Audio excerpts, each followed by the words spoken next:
The story begins inside a very tall corporate building, and in one of the offices, we see a tired-looking young man clicking away on his computer deep in thought.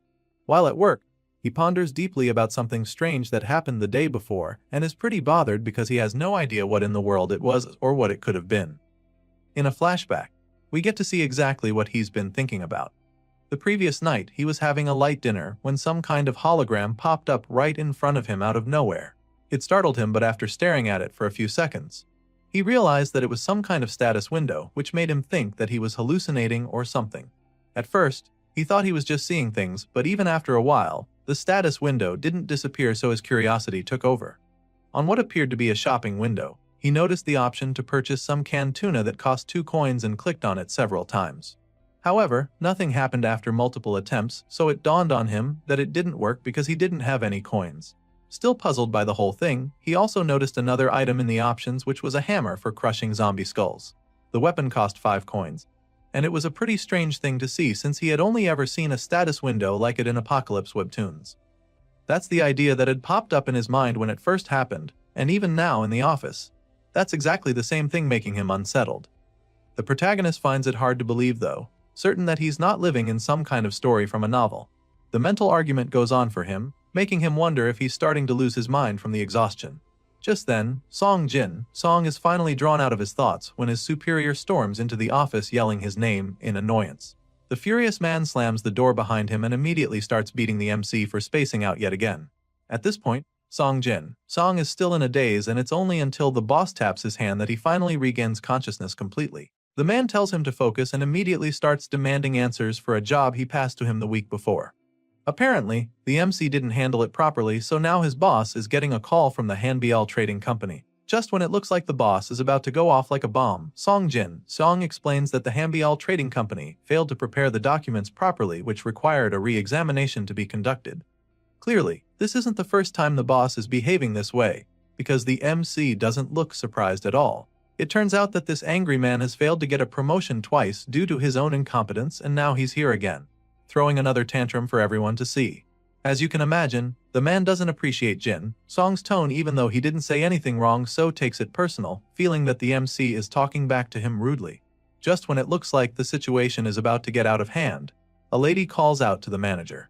The gorgeous woman offers him some kind of drink, telling him to calm down, and the moment he turns to look at her again, all the rage vanishes from his body. It's pretty obvious that he has a thing for this lady, Miss Song, so he immediately rushes over to her, assuring her that he's definitely going to let Song off the hook for her sake. All of a sudden, the manager starts to get all touchy with her, probably misinterpreting her intentions. He asks her out to dinner after work, suggesting that some grilled intestines and soju would be a nice meal to end the day. But the lady wasn't even thinking in that direction at all. She's starting to get visibly uncomfortable, especially since he says it would be a shame for her to go straight home when she's dressed so nicely. At this point, they're no longer on the same page, but she doesn't want to upset him, so she politely declines the invitation, explaining that she has other plans later. Thankfully, the manager doesn't get mad at her for it.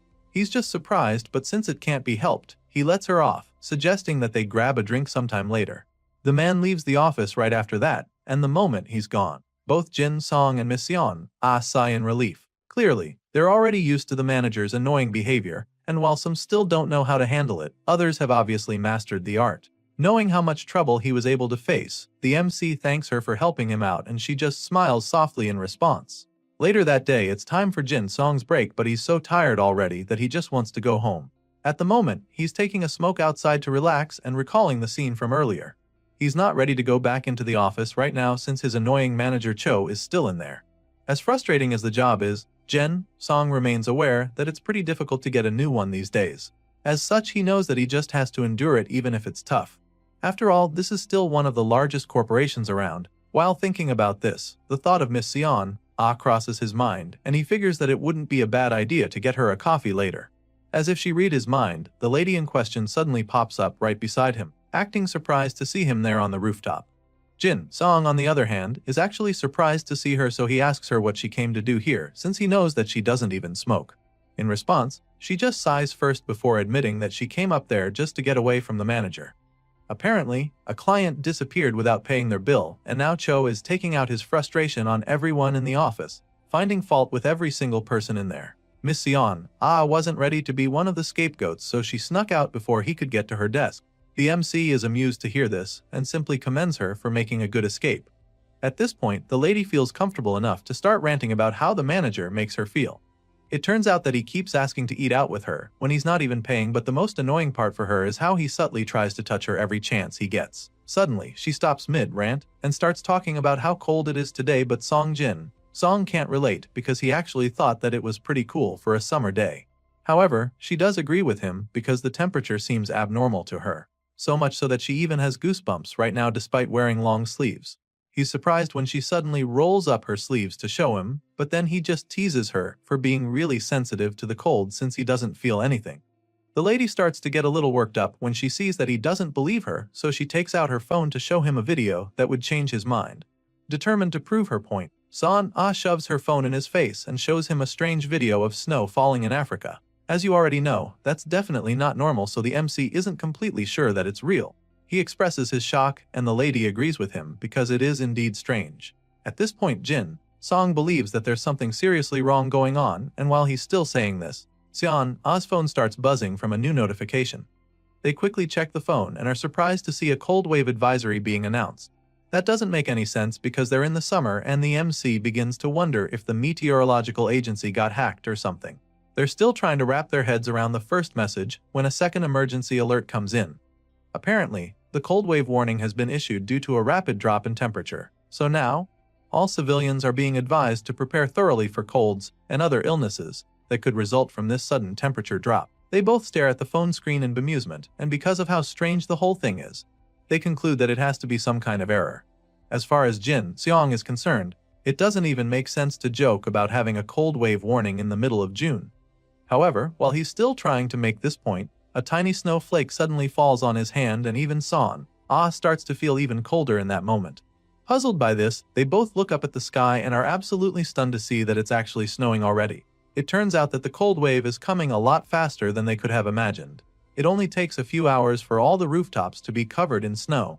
And even though it's been going on for a while now, the MC still can't wrap his head around the whole thing.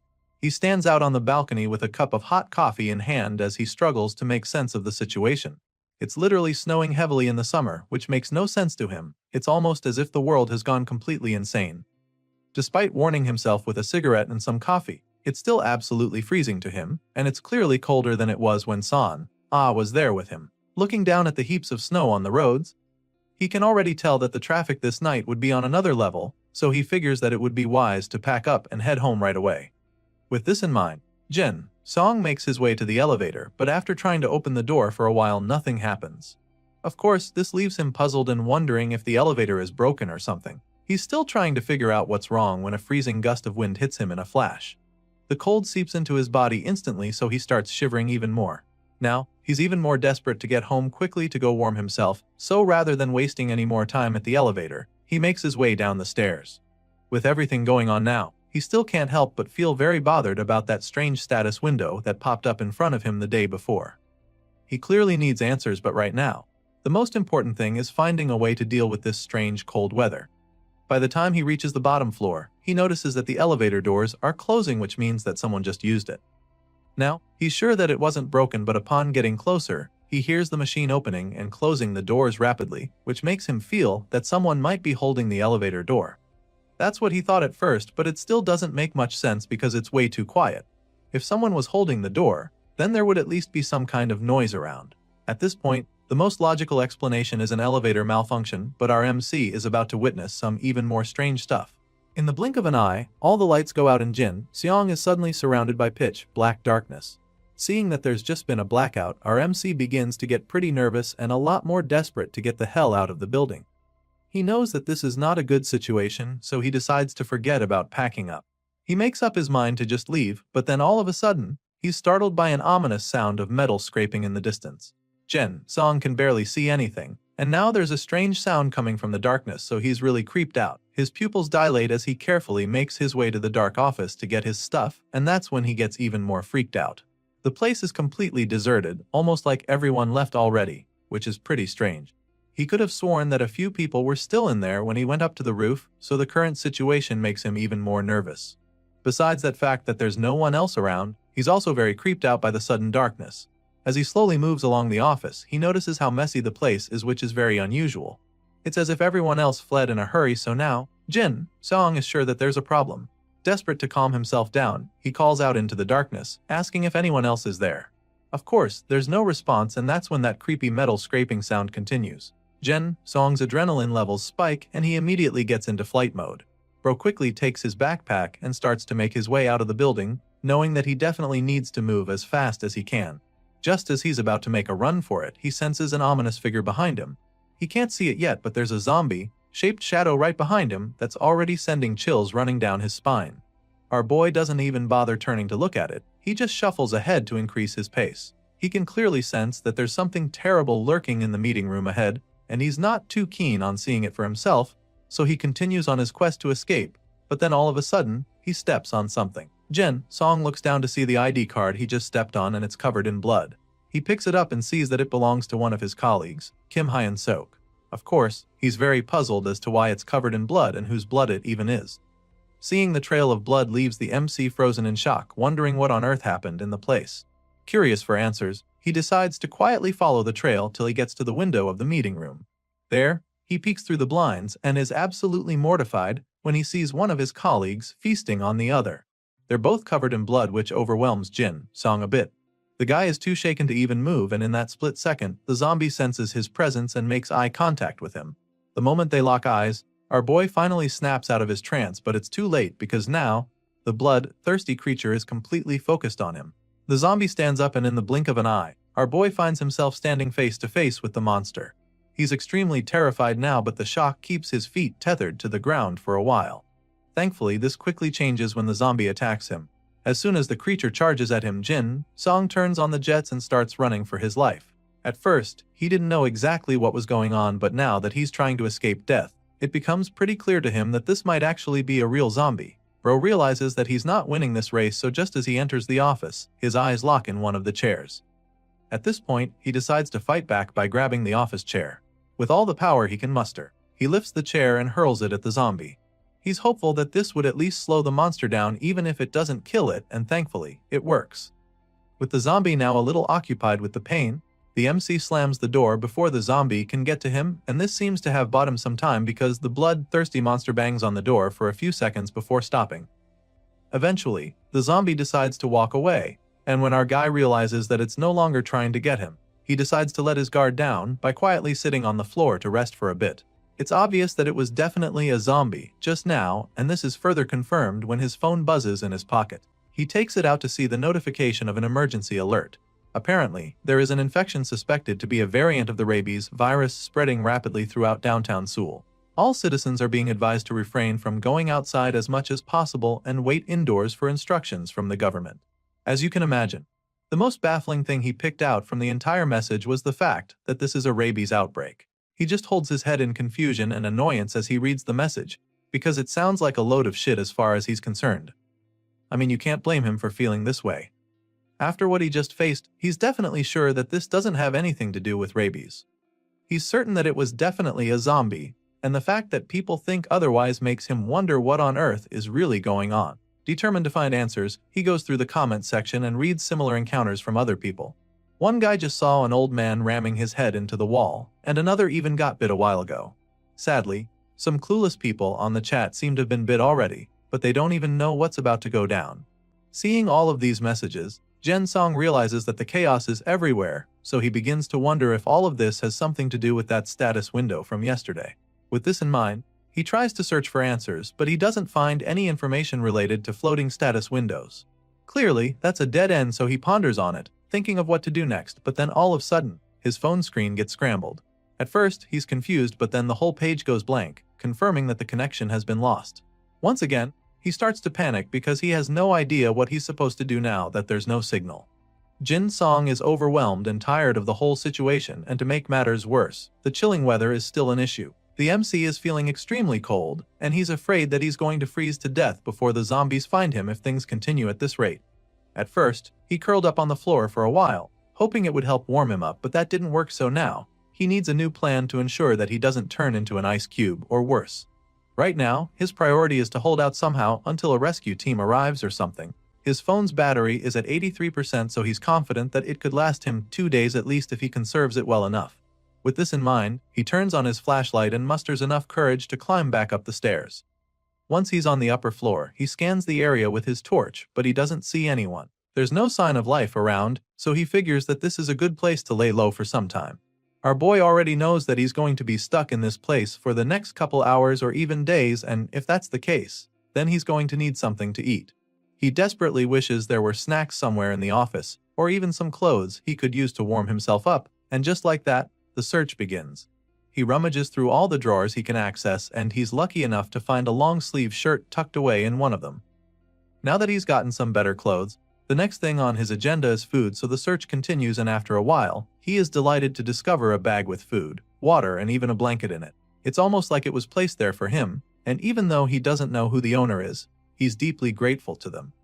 Now that he's sorted those two problems out, he goes to the next thing on the list, which is a means of protection. He needs something to use as a weapon in case the zombies come for him, so starts looking and is once again lucky enough to find a golf bag with several clubs in it. Jin Song grins widely when he finds it in the closet because he never imagined that his annoying managing director would ever be of help to him. Our boy retrieves all the stuff he found and wraps himself in the blanket. Of course, he's relieved to have gotten them now, but he's not sure if it's going to be enough to help him survive the next 3 days. It's clear that the real problem is whether the rescue team can even arrive by then. He looks out the window as the snowstorm rages on and begins to worry again. The roads are completely overrun by hordes of zombies, and this blizzard is so bad that it won't be easy for a helicopter to come for a rescue. Right now, Jin Song is afraid that a week might even pass without anyone coming to save him. To make matters worse for him, it's getting even colder despite covering himself up with the blanket. He's shivering seriously, and it's only a matter of time before he chips his teeth with the way they're smashing against each other. Bro brings up the status window again and stares longingly at the page with the winter clothes there. He's desperate for them, but he can't afford it, and he has no idea how he can even get coins. His situation is looking pretty bleak right now, and he's truly afraid that he might not make it, so he just sits there in silence. Jin Song sits in the stairway waiting for help, but just when he thinks he's about to get a little peace, he hears footsteps approaching. Without any hesitation, he shoots up from the floor and grabs one of the golf clubs, determined to protect himself no matter what. He braces himself for what's to come, and all of a sudden, the footsteps become a lot louder and faster, as if the zombie is charging at him. The door bursts open in a flash and our boy takes a mighty swing, but just when he's about to land the hit, he realizes that it wasn't actually a zombie, it's his colleague. The guy introduces himself as Kim Ju, Manager Choi's replacement from the sales department, and the MC immediately recognizes him. He's heard about how annoying the guy is, but right now is not the time you get into that. The two get back to hiding and Kim tells Jin Song where he's been. The guy was in the break room when he suddenly heard loud banging on the door from outside, so he quickly locked the door from the inside early enough. Hearing this, Jin Song is curious as to how he got out and made it to this point without being taken down by the zombies. In response, the guy admits that he just burst through the door and ran through all the zombies in his path till he got to the emergency exit. At this point, our boy can tell that this guy is just trying to brag about his strength because nothing he's said so far has been useful. As if being useless isn't enough, Kim is now also about to be a liability because he suddenly starts complaining about hunger, asking Jin Song if he has any food.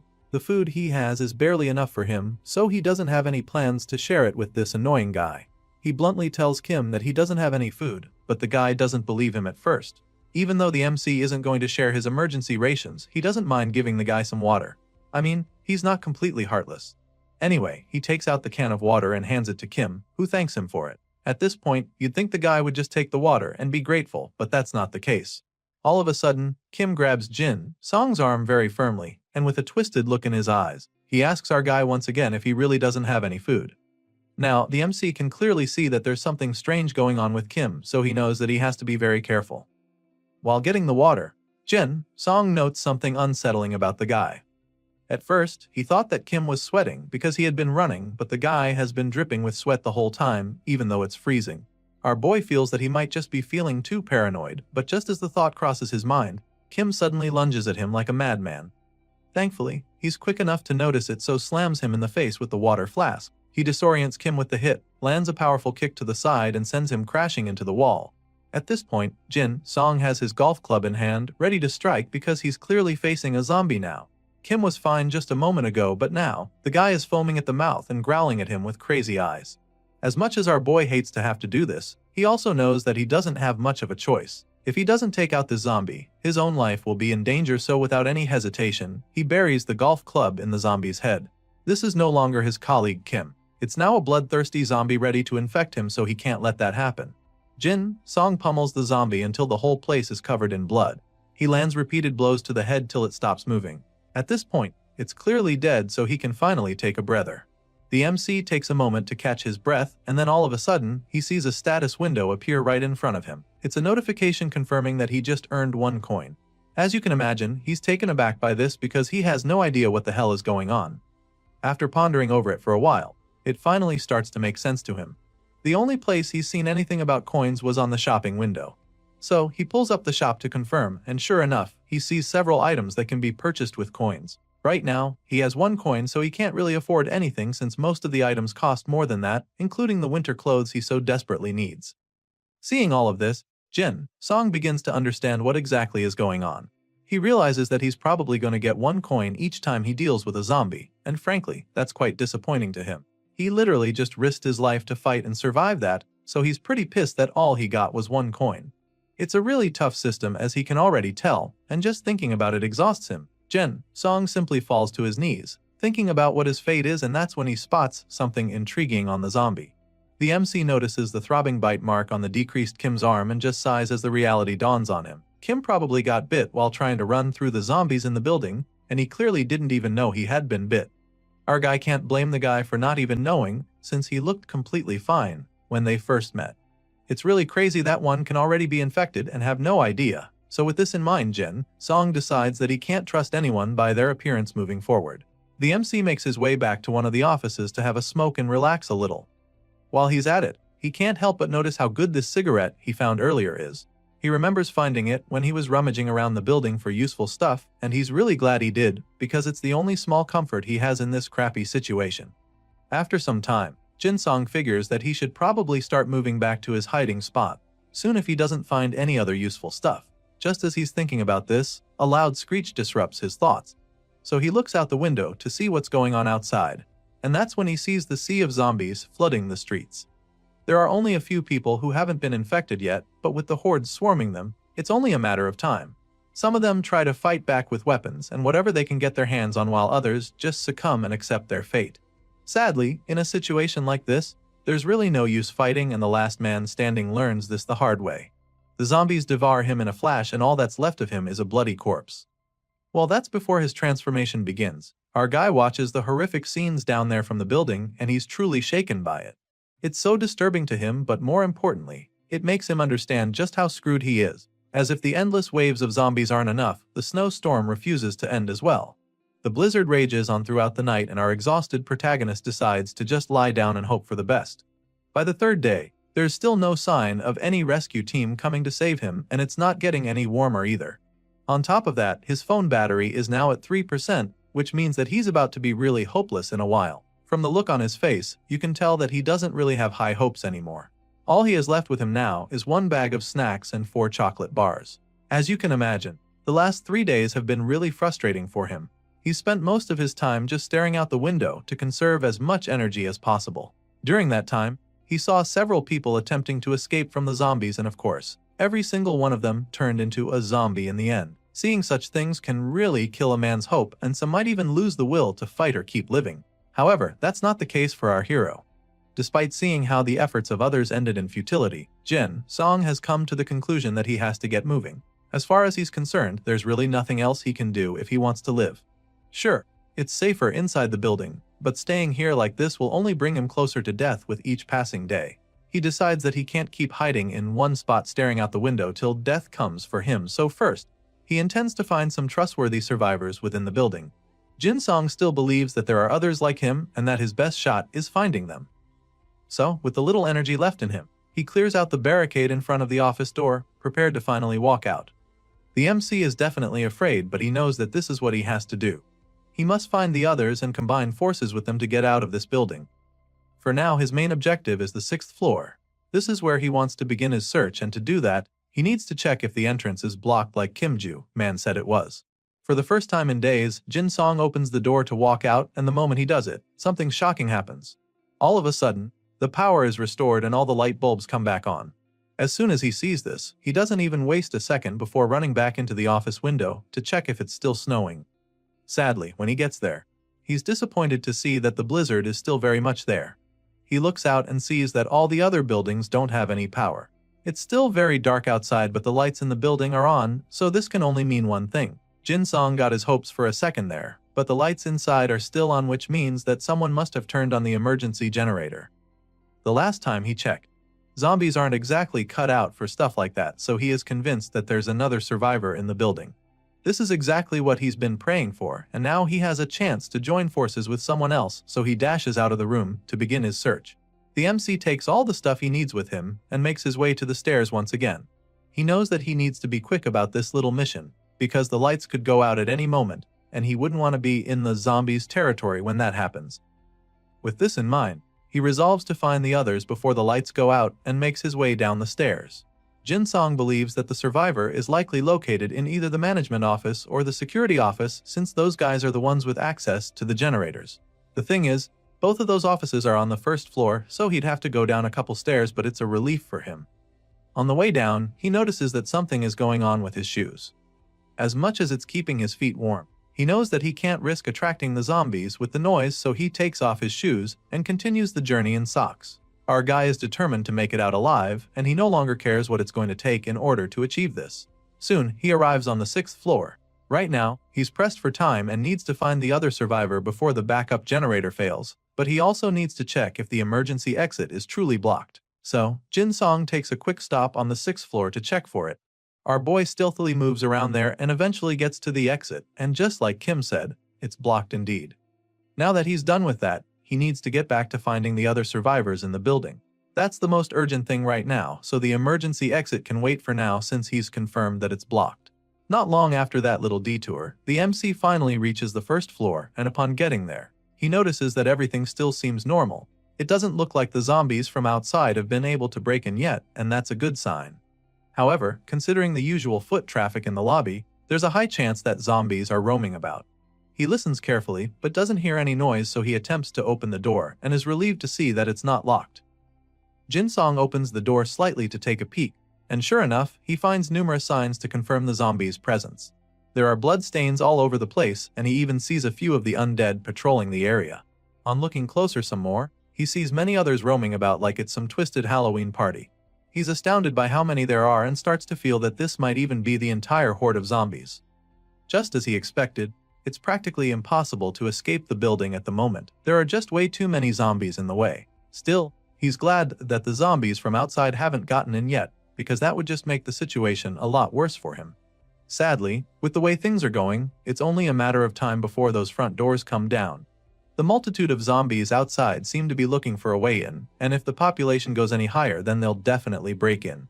As such, he knows that he just has to move fast, so that's exactly what he does. He runs past the lobby when all the zombies aren't looking and successfully reaches the management office. On getting there, he's once again met with a sad discovery. He looks into the office only to find a frozen man. He clearly froze to death due to the cold, and Jin is heartbroken when he sees this, because this man was the one who greeted him every morning. Sadly, now he's gone. Jin had always heard how people who die from hypothermia paradoxically remove their clothes, but he never thought he'd see it for himself. There's nothing he can do to help the deceased man now, so all he can do is pay his last respects. He covers the man's eyes shut and prays for him to rest in peace. There's no point staying here and risking getting caught by the zombies. The generators are also likely to fail at any moment, so Jin gets a move on. He hurries down to the other parts of the 1st floor in search of the other survivors.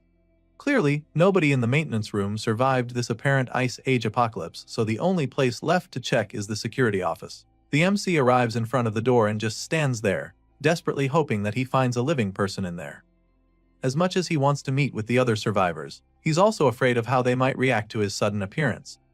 Jin fears that they might have set up traps to prepare for intruders, just like how he would set up a barricade if he was in their position. With this in mind, the MC figures that the only way to avoid getting attacked is to let them know that he's not a zombie or a hostile beforehand. The best way to do that right now is to avoid startling them by making any sudden noises. Unfortunately, that's going to be very difficult because any sound he makes right now will probably attract the zombies. Speaking of zombies, some of them are coming his way for some reason. They mindlessly stagger in his direction, making him a lot more nervous. He needs to think fast if he wants to survive this because these creatures aren't exactly easy to defeat. He knows this all too well since he's spent the last 3 days watching them devour civilians like him who tried to be brave. They might have terrible eyesight, but their sense of hearing is extremely sharp, so he has to be very careful. Our guy starts knocking on the door as quietly as he can, hoping that the survivor in there would recognize that he's human and let him in. But that might not work. And on top of that, the low knocking sounds seem to be attracting the zombies to him. Jin starts sweating a lot and eventually decides to take the risk. He can't wait for those inside to open the door anymore, because he's literally a sitting duck out here. Now, he's made his presence known, so he musters all the courage he can to open the door, hoping that he doesn't get attacked by those inside. So, he slowly reaches for the door and opens it as quietly as he can, but he's suddenly met with a big shock when he does this. Jin Song sighs nervously after knocking a few times on the door. Right now, he's not sure what to expect, but he's hoping that everything will be fine if he just opens the door carefully. With this in mind, he slowly opens the door and in the blink of an eye, he's met with a surprise attack. Apparently, the person inside has been waiting for him to make a move. The man tries to hit the main character with a stick, but our guy is quick enough to block the attack with his golf club. On one hand, he just managed to avoid taking a blow to the face, but on the other hand, the noise created by the impact is so loud that it draws the attention of the zombies lurking around. At this point, both Jin and the other survivor are nervous and terrified because they know just how sensitive the creatures are to sound. Right now, they have only a few seconds to decide what their next move is if they don't want to become zombie food. So, in that split second, the survivor decides not to throw Jin under the bus. Rather than pushing him back out for the monsters to devour, the man drags our guy into the room and locks the door behind him. All of this happens so fast that Jin Song gets pretty confused for a second. After locking the door, the man turns to the MC with an inquisitive look in his eyes. For a few seconds, neither of them say anything. They just stare at each other with their guards up, mentally prepared for anything that happens.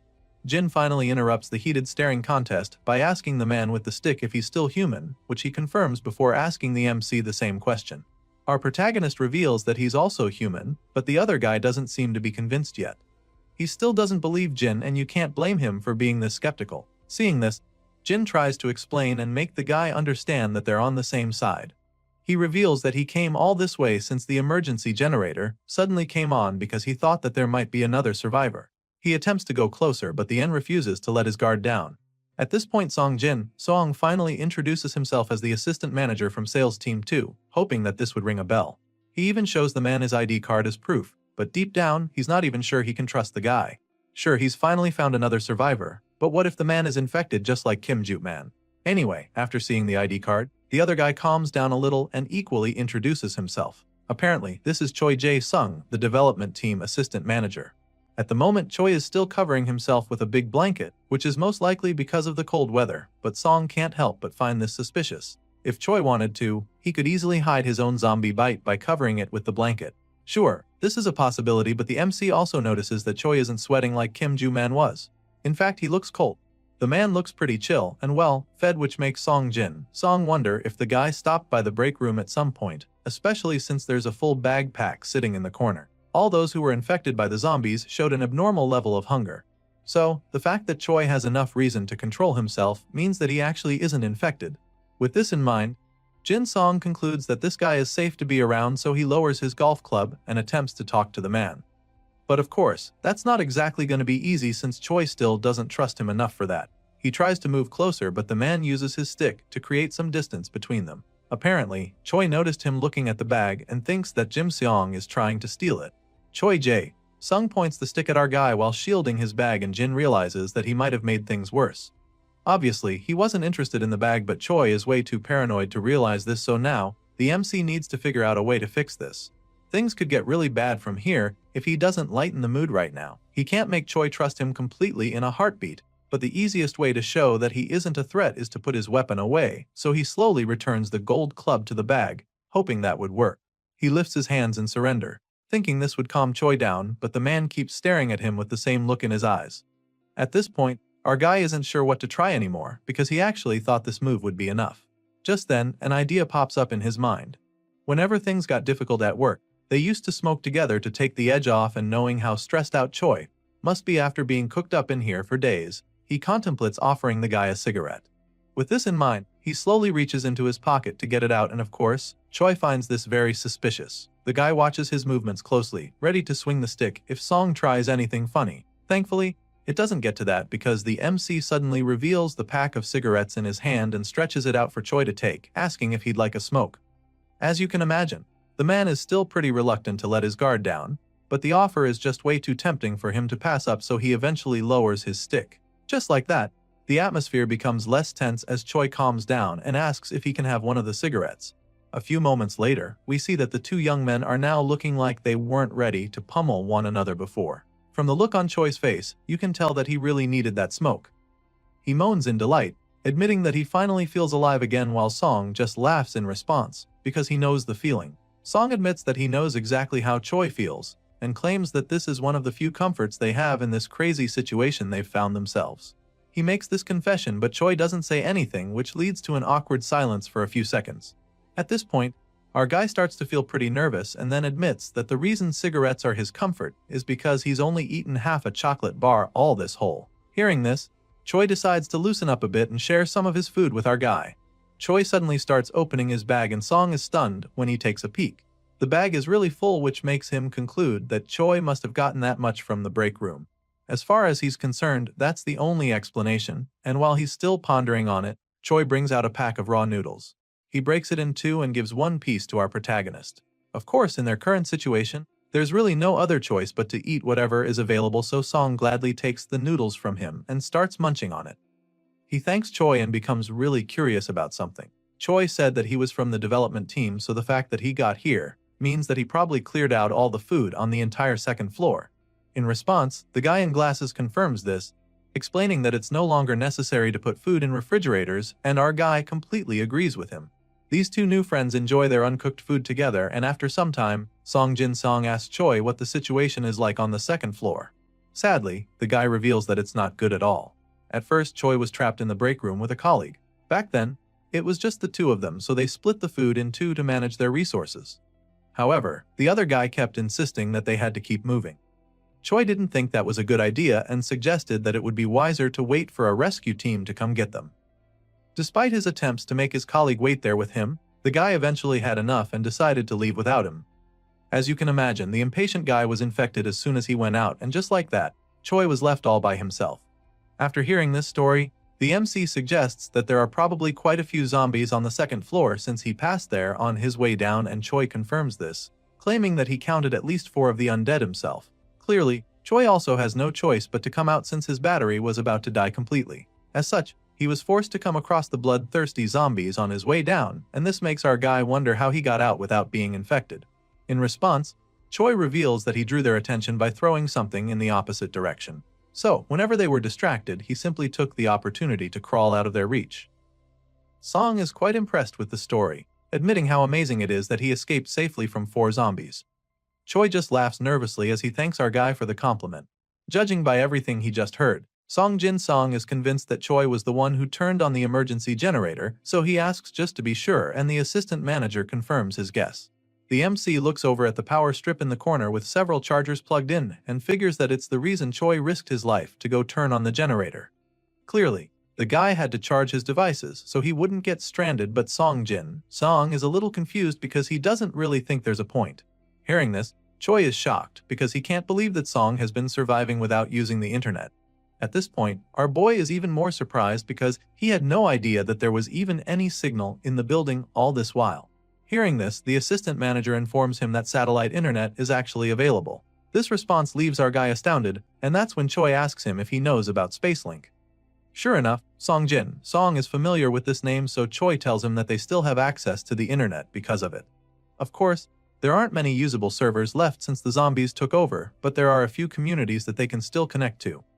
Well, our boy didn't have any idea about this, so it's taking him a while to process all the information. It's a good thing he met Choi then. Anyway, Mr. Glasses goes on to reveal that the charger is currently plugged in a fast on, which means that it should be done very soon. That being said, he offers to help our guy charge his phone afterward if he has one on him. Time goes by and sure enough, Choi helps Song plug in his phone. Just like the assistant manager said, the internet is still working, and our MC is even able to access his social media account, where he comes across several others who haven't been infected. This whole thing is like a breakthrough for him, so he genuinely thanks Choi for everything. The guy charged his phone, connected him to the Spacelink internet, and even told him about the community, so he is really glad. Of course, Choi is pretty modest about it, claiming that it's nothing. Not long after that, they notice the lights above them flickering, and Song immediately suggests that the emergency generator is about to run out of power. Of course, this is really tragic news for Choi, even though he already knew that it was going to happen eventually. Things are about to get a lot more difficult for them, which makes him wonder what Song plans to do in this situation. Before our guy can even say anything, Choi makes his intentions very clear, stating that he will be staying right in the room. The assistant manager doesn't have any intention of leaving the room, and stating this, Song just stares at him with a disappointed look on his face. Clearly, Choi only said this just now because he wants Song to leave. The guy suddenly starts reaching for his wooden stick again, like he's preparing to attack our guy if an argument breaks out. Song doesn't seem to notice this though, but he understands why the assistant manager would want him to leave. The MC knows that he's probably just a burden considering Choi's current disposition. The assistant manager's strategy is obviously to hold out for as long as possible in the safest location, so he truly has no need for a companion who would just consume more of his food while waiting around. Song also doesn't consider Choi a good companion in this situation because they have conflicting ideas. As far as the MC is concerned, he needs to keep exploring in order to find a way out, and this means that Choi would only be an obstacle. As such, he believes that it's only right for them to part ways here and now.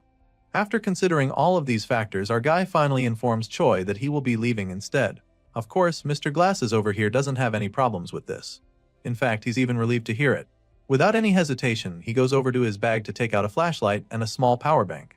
Apparently, he has about 2 more of these to spare, so he doesn't mind giving them to Song as a parting gift. He presents them to our boy, proving that he's not all self-centered, and of course, Song is really grateful for the gift. He thanks the assistant manager sincerely because he knows how incredible these items will be in a situation without any electricity. Grateful for Choi's generosity, our guy decides to return the favor, so he takes out a few sticks from his pack of cigarettes and gives them to the guy as well. Of course, Choi really appreciates it, so he thanks Song as well, and the 2 survivors finally part ways. Our guy makes his way to the door and Choi wishes him luck. Before stepping out, the MC turns to the guy, hoping that they get to see each other alive again. Song exits the room after that, and as soon as he's outside, he's overwhelmed by the horde of zombies flooding the area. Right now, he knows that he has to hurry because the electricity will be cut off soon, leaving him stuck in the dark with the undead creatures. To avoid this, he needs to get the hell out of here. Thankfully, the door is still holding up so he can escape very quickly. Song contemplates his next course of action. If he goes down to the basement, he can easily access his company car in the parking lot. There's a chance he can escape with it, but at the same time, he's not even sure that leaving the building right now is the correct choice. At the moment, he's starting to reconsider his idea, feeling that the time to escape the company building will come eventually, so there's no need to rush. A part of him knows that leaving the company right now could turn out to be a rash decision, so, for the meantime, he feels that it is wiser to go back up and get all the information he can from the company. That way, he'll be more equipped with everything he needs to enable him to escape safely. With this in mind, our guy starts marching up the stairs with his bloody golf club in hand. He's only a few steps in when everything goes dark all of a sudden. He curses in frustration when this happens because it means that the emergency generator finally ran out of power. Thankfully, he still has a flashlight, so rather than freaking out, he's able to stay calm. Song uses the light to navigate his way up the stairs as carefully as he can because there's a good chance the zombies moved when he was downstairs. By being extremely careful and quiet, Song is able to reach the 4th, 5th, and then the 6th floor without being attacked by the zombies. Now, he just needs to move a little higher to reach his destination, but then all of a sudden, he hears a noise coming from the floor above. He's certain that someone is on the upper floor and fears that it's most likely a zombie. Despite being absolutely terrified right now, the MC knows that there's really no turning back at this point. He has no choice but to keep going, so he tightens his grip on the golf club and braces himself for what is to come, confident that he'll break through no matter what. A few seconds later, we see that our determined hero has hung the flashlight in the railing to enable him go face the zombie with both of his hands free. He slowly goes up with his trusty golf club in hand and quietly closing in on the monster as he prepares to knock it out. By the time he gets close enough, he is finally able to see the zombie fully and is even relieved that it's also facing the rooftop. With the creature turning its back to him, this means that he'll be able to sneak up on it from behind, so he's even more motivated to use this opportunity before it's too late. Determined to take out the zombie, He moves even closer, waiting for the perfect opening to strike, but things take a huge twist when the zombie senses him. Just like that, the monster's neck turns 360 degrees to look at him, and in that moment, he already knows that he is cooked. The monster growls at him as it foams from the mouth, and before our guy can even think of anything, the vicious zombie lunges at him from up the stairs. At this point, you'd think Song would definitely get infected because of how close he is, but he somehow manages to land a devastating blow to the zombie's head with his golf stick, and the force from the hit is so powerful that it sends the monster slamming into the wall. Of course, just one hit isn't going to be enough to take out a monster this vicious, so the creature gets right back up, even more pissed this time around. The zombie screeches at him in rage and once again, charges at him, so he repeats the same moves a second time. Song knows that this is a matter of life or death, so despite being absolutely terrified, he musters all the courage and strength he can to fight off the zombie. He lands several powerful blows on the monster, desperate to kill it for good, but just as he's hoping that the fight is all over, he sees the creature getting back up. He sees that zombie's still moving after everything, and he's already tired of landing hits, but he doesn't have a choice. So, he just hits the zombie some more, begging it to just die, and then he finally kills it. Our guy is sure that it's dead when the familiar blue window pops up in front of him, informing him that he has acquired 1 coin. The shopping window appears right after that, showing him all the stuff that he can purchase now that he has 2 coins. The MC stares at the window in a daze with his bent and bloody golf club still in hand. He's irritated by the twisted system showing him a shopping menu when he literally almost died a few seconds ago, so he angrily waves the window away. But then again, he keeps his frustration aside and decides to be more rational about it. Looking at the stuff on the menu, he realizes that the coins might be useful for something else, so he decides to just take them for now. Song accepts his reward and starts packing up his stuff. While he's at it, he can't help but wonder where this particular zombie actually came from. From what he can see, the rooftop is closed, so it couldn't have come from there, and this makes him wonder if it came from another floor instead. He starts racking his brain about all this, so he starts to think that the 7th floor might not be safe either. Despite feeling this way, he decides to go up there anyway and quickly enters the empty office room there. He shuts the door behind him and sighs in relief, feeling that he should be safe. He takes out his water can to have a drink, and then the memory of the zombie he faced earlier flashes across his mind. He is still hung up on how fast it was. At that speed, he feels that the zombie is probably even faster than when it was still a normal person. As far as he's concerned, it might even be on the level of a wild animal now that it's this lethal. Song is truly shaken by the experience he faced, and he's even afraid that he would probably have been the one who died if there were 2 zombies. With this fear now dwelling in his mind, he figures that he needs to find companions to move with. If he can't do that, then he'll have to create situations where it's always a one-on-one with the zombies. Anything other than that might not end well for him, and he knows this. After quenching his thirst, he suddenly remembers that he should probably check the internet now that he's back upstairs. He feels that there might be more information on the zombies online. Song quickly gets back on the Spacelink internet and starts surfing the web for anything related to the zombies, but he just finds stuff about the weather. One guy is really astounded by the temperature outside because it was minus 27 degrees Celsius when he measured it. Another person from Gangwon province also had a crazy experience with the temperature, claiming that the water froze when he left the tap running.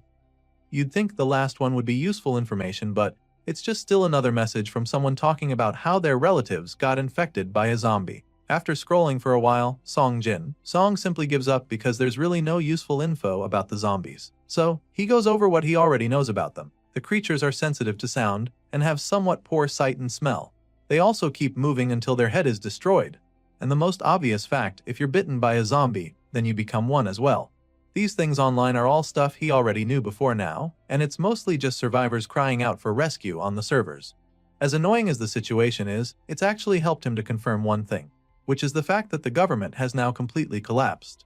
It's now very obvious that no one is coming to save them, and so now, the harsh reality dawns on him. Song finally accepts the fact that he has to survive on his own, by himself in this godforsaken world. The thought runs through his mind just as the harsh cold seeps deeper into his body, causing him to cough violently. Of course, that's never a good sign. Soon, it's day 5 of survival, and our guy is literally shaking like a leaf. The cold seems to have really gotten to him now, because he's covering himself in a blanket, but still shivering tremendously. For some reason, he still thinks that he hasn't caught a cold yet. Bro claims that he can't let that happen when he's clearly sick already. I mean, you can't blame him for not wanting to accept that he's sick. After all, in this situation, a cold practically means death. Song Jin Song is determined to stay healthy, so he motivates himself to move his body in order to generate some heat. This might turn out to be a bad idea since he'll probably need to replenish the lost energy afterward. Anyway, our guy proceeds to do some jumping jacks to generate heat, and of course it doesn't take long for his belly to start growling. He's clearly very hungry now and tired too, so he goes straight to one of his chocolate bars. Normally, he would have eaten only half, but right now, his body needs the calories, so he throws conservation out the window and eats the whole thing. After eating, Song takes off his shoes, feeling pretty irritated by the cold. He probably thought his body would have adapted to the temperature by now, but after 5 days of this Ice Age apocalypse, he is now sure that he can never get used to this cold. As such, he decides that it's time to go light, feeling that it would just be cumbersome to move with his shoes on. He drops them on the desk, feeling that leaving them there would be better since it makes less noise. Once that's out of the way, he realizes that he needs to find proper food before things get worse. To do this, he'll need to leave the office for his search. According to Assistant Manager Choi's information, half of the food from the break room should still be there, so now, his mission is to make it there alive and find it. He needs to get to the development team floor and find the bag of Choi's colleague who turned into a zombie. The only problem with this little mission now is the fact that there are probably more than 4 zombies in that area, waiting for their next human victim. This makes things very difficult for him because it's going to be almost impossible to snatch the bag from the zombified colleague without the other undead creatures noticing. The only way to get the bag back now is to take the zombies out one by one. With this in mind, our boy goes into assassin mode. He scans the area to locate all the zombies. The first one is in the Development Team 1 office. There's another in Development Team 2 as well, and then one in the New Business Team office. There should be at least 4 on this floor, but he's only seen 3, which makes him wonder where the last one is. He's confused right now, so he tries to recall what he saw the last time he passed here. There were no bodies on the path from the break room to the emergency exit before. But now, there's one more somewhere he doesn't even know. This makes things a bit complicated, so he decides that the first course of action is to deal with all the zombies he's found. Using his flashlight, he keeps looking around and eventually finds another one in one of the supply rooms. He checks another room and is delighted to see that the non-food supplies are still there, but his quiet celebration is suddenly interrupted when he hears the low growl of a zombie coming his way. Song Jin Song quickly hides to avoid getting spotted, but he also marks the zombie's location. And so, now that he's gotten all his targets, it's time for him to begin the hunt. To set the plan in motion, he hurls a cup across the room to get the zombie's attention, knowing that the mindless creature would run in that direction. Sure enough, when the undead monster dashes toward the noise, Song emerges from the shadows with his golf club and takes a big swing at the zombie's head. The bloodthirsty monster doesn't see him on time, and by the time it realizes that it just got played, it's already too late. The MC buries the golf club in the zombie's head, killing it with a single strike, but the noise attracts the others nearby, and they don't hesitate to come after him. Thankfully, our guy sees them coming from the other room early enough so before they can get to him, he slams the door and locks them outside. Seeing the crazy zombies screaming outside the door, the MC feels so proud of himself because his little scheme worked just as he planned. He smiles with the flashlight tightly held in his teeth, feeling pretty confident. Right now, his hopes of taking them all out are looking alive, but just when he thinks he's winning, a zombie grabs his leg out of nowhere. The moment he feels the hand firmly grip his ankle, he turns around in shock. He looks down at the zombie growling at him, and of course, this leaves him very petrified because being this close to one of them is literally a death sentence. The zombie widens its jaws to do what they do best, and Song's adrenaline level spikes in the blink of an eye. The flashlight falls from his mouth in his panic, but thankfully, he is able to avoid getting bit. Before the monster can get him, he forcefully stomps on its head. He slams it and proceeds to hammer it with the gold club until there's blood everywhere and the zombie stops moving. As you can imagine, even after killing the zombie, he's still overwhelmed by what just happened. It was a very terrifying experience for sure, but it's still not over yet because there are still 2 other zombies waiting outside the door for him. Well, at least they can't get to him now, so he calmly picks up his flashlight from the pool of zombie blood. Now, he's already attracted 2 of them to him, so he resolves to finish this before any more zombies are drawn by the noise. Determined to come out of this alive, he puts the flashlight back in his mouth and charges right out the door. He opens the door and immediately throws a spoon across the office to distract them. Of course, this works pretty well since one of the 2 mindlessly runs toward the noise. The other one is a bit more suspicious about the situation, so it just stands there looking baffled, and this allows our boy to strike. Meanwhile, the other zombie that went after the spoon appears to have a backpack on, and it's probably the one Song is looking for.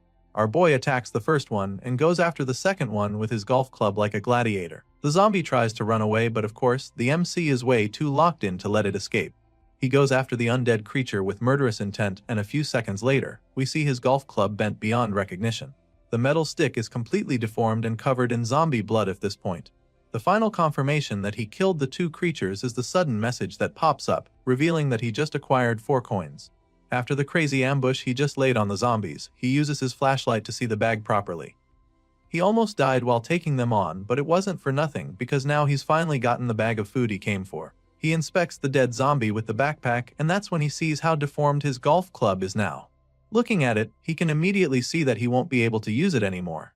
It's time to let it go. Song quickly unstraps the backpack and takes it off the zombie corpse. He puts on the bag and is delighted by how heavy it is because that just means there's a lot of food in there. Before leaving, it dawns on him that he no longer has a weapon to protect himself. Going back down to other floors without a weapon would be pretty risky, but he doesn't have a choice, so he figures that it's better to just move quickly.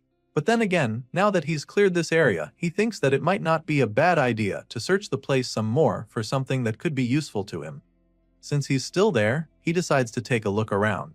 Assistant Manager Choi said that his colleague hid in the break room, which means that the two of them probably didn't get a chance to search anywhere else while they were on this floor. Well, our boy has managed to make the place safer for exploring, so that's exactly what he does. He looks around the place, and it doesn't take him long to find some interesting stuff. He finds a pretty good haul, and he's impressed. Just from the desks in Development Team 1, he found a power bank and even nutritional supplements, so he's feeling really lucky. Things are looking really good right now, so he feels that it would be good to also search Development Team 2 as well. On his way there, he suddenly hears something that catches his attention. It definitely sounds like a zombie, so he begins to panic since he doesn't have a weapon on him anymore. This might turn into a big problem for him if he's not careful, so he quietly jogs in the opposite direction. If he runs into the zombie right now, then he'll be done for, so he decides to go back. There's no point risking his life in search of another good haul. A few moments later, we see that Song has found somewhere safe to check out what's in the bag. It's pretty safe now, so he's finally starting to calm down. He laughs in excitement as he hugs the bag tightly. He never imagined that he'd end up feeling safe at the office, especially in a situation like this. After being all ceremonial about his find, he finally decides to open up the bag to see what exactly he brought back from the zombie. Song takes out 3 bags of chips, along with 2 boxes of Choco Pies. There's a ton of cookies and 5 cup ramens. He also finds a can of cola inside, which takes his excitement to another level.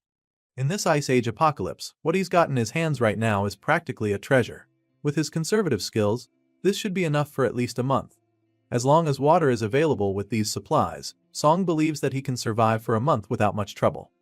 Our guy leans back with a look of satisfaction on his face, convinced that this stash was definitely worth risking his life for. Unfortunately, just when he's finally about to feel good for the first time in days, the familiar chills rush back into his body. He starts shivering all over again now that the excitement has died down. His socks are soaked in blood and sweat, which means that his wet feet are making it even colder for him. He doesn't even know how to handle his current predicament. He feels like he should wash up a little to get the blood off. So he takes off his socks and starts washing his feet with ice water. Of course, the moment the water touches his feet, the cold shocks him. It's way too cold and he can't even believe that he's doing this. He never imagined that he would be washing his feet with ice water in his life. After washing off most of the blood, he suddenly comes across something horrifying.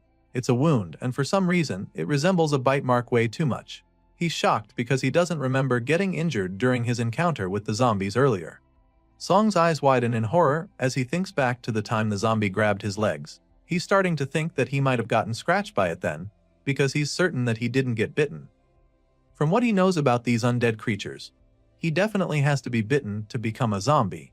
He takes out his phone to confirm what he saw online, and sure enough, he comes across the post from a person who was scratched and wasn't infected even after several days.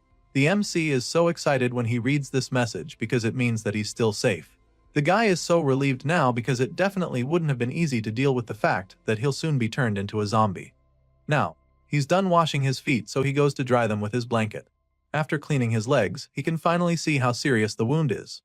Once again, his legs start shivering from the cold and he begins to get worried. At this rate, he's afraid that this wound will lead to frostbite. On top of that, his toes are exposed, and if that continues, he'll be in some serious trouble. He knows that he needs to warm his foot up somehow, so he finally decides to visit that strange shop that's been popping up. He opens the shopping window in search of something to help him get warm, and like always, he's reminded of his balance. The floating window informs him that he possesses 6 coins now and shows him all the necessary items he can purchase with them. He vividly remembers seeing winter clothes on the shopping window, so he immediately starts scrolling to find them. It doesn't take too long for him to get there. Thankfully, they're still there, and they also seem affordable. The winter jacket and pants would set him back 3 of his coins. The winter boots just next to them cost 3 coins as well. This is also the same price for the winter gloves and the winter hat. Everything on this page costs 3 coins each, which makes things pretty dicey for him. He obviously can't afford all of them, so he'll have to choose carefully and get the items he needs the most. He curses in frustration when he sees these prices, claiming that the creator of the system must be really cheap to sell these items separately. I mean, they're all supposed to come as a package, so you can't blame him for being pissed. Besides that, the pricing doesn't even make any sense to him because boots, gloves, and a hat are all smaller than the clothes. As far as he's concerned, they should not cost the same number of coins. He grumbles about the situation for a while but quickly reminds himself that complaining won't change anything. He needs to make a choice right away, so he does just that. Song clicks on the winter boots since that's the most pressing item right now. Without them, his toes would probably be falling off in a few days. Our guy is taken aback when the big winter boots suddenly appear right in front of him in a flash. He finds it strange that the shoes really appeared because it's almost like magic. He holds them up to confirm that they're actually real, and he's even more surprised by the fact that they're his size. He was actually worried that the boots might be too big or too small for him, but somehow, they're just the perfect fit for him. He's still trying them on at this point, and the whole thing just makes him wonder if this means that everything he buys on the shopping window will come out customized for him. After wearing the comfy winter boots, his feet are feeling a lot better, but he knows that it's not enough. Sure, he's saved his toes and feet from the frostbite now, but he's still shaking like a leaf. Song doesn't think the boots will be enough to save him from the cold, so he goes back to the shopping window to look for anything else that can be of help. Determined to heal his wound, fight the cold, and also manage his coins, this stranded office worker scrolls endlessly through the shopping window in search of the perfect item. Sadly, after searching for a while, he still doesn't find what he's looking for, and this leaves him a little frustrated. Just when it looks like he's not going to have any luck, his eyes widen all of a sudden. His gaze locks in on a particular item that we can't see yet. It seems to be that he's finally found what he's been searching for, because he does even think twice before clicking the button to buy it. He purchases this mystery item in a flash, and 1 coin is deducted from his balance. Well, we still can't see what Song just acquired, but what we do know is that it's definitely something useful. Remember that mystery item that Song purchased without a second thought? Well, it turned out to be a hot pack for the wounds on his feet. The MC quickly takes it out of the wrapper and starts massaging his feet with it. Right now, he feels more alive than he's been in the past 5 days. Well, it actually makes a lot of sense since this is pretty much the most relief he's felt since the apocalypse started. Sure, buying a single hot pack with 1 precious coin was pretty expensive, but this young man doesn't mind at all. He rubs the hot pack all over his feet, and the soothing feeling pretty much intoxicates him for a second. The hot pack wasn't cheap, but it was definitely worth it for him because he finally feels like he can live in these unbearable conditions.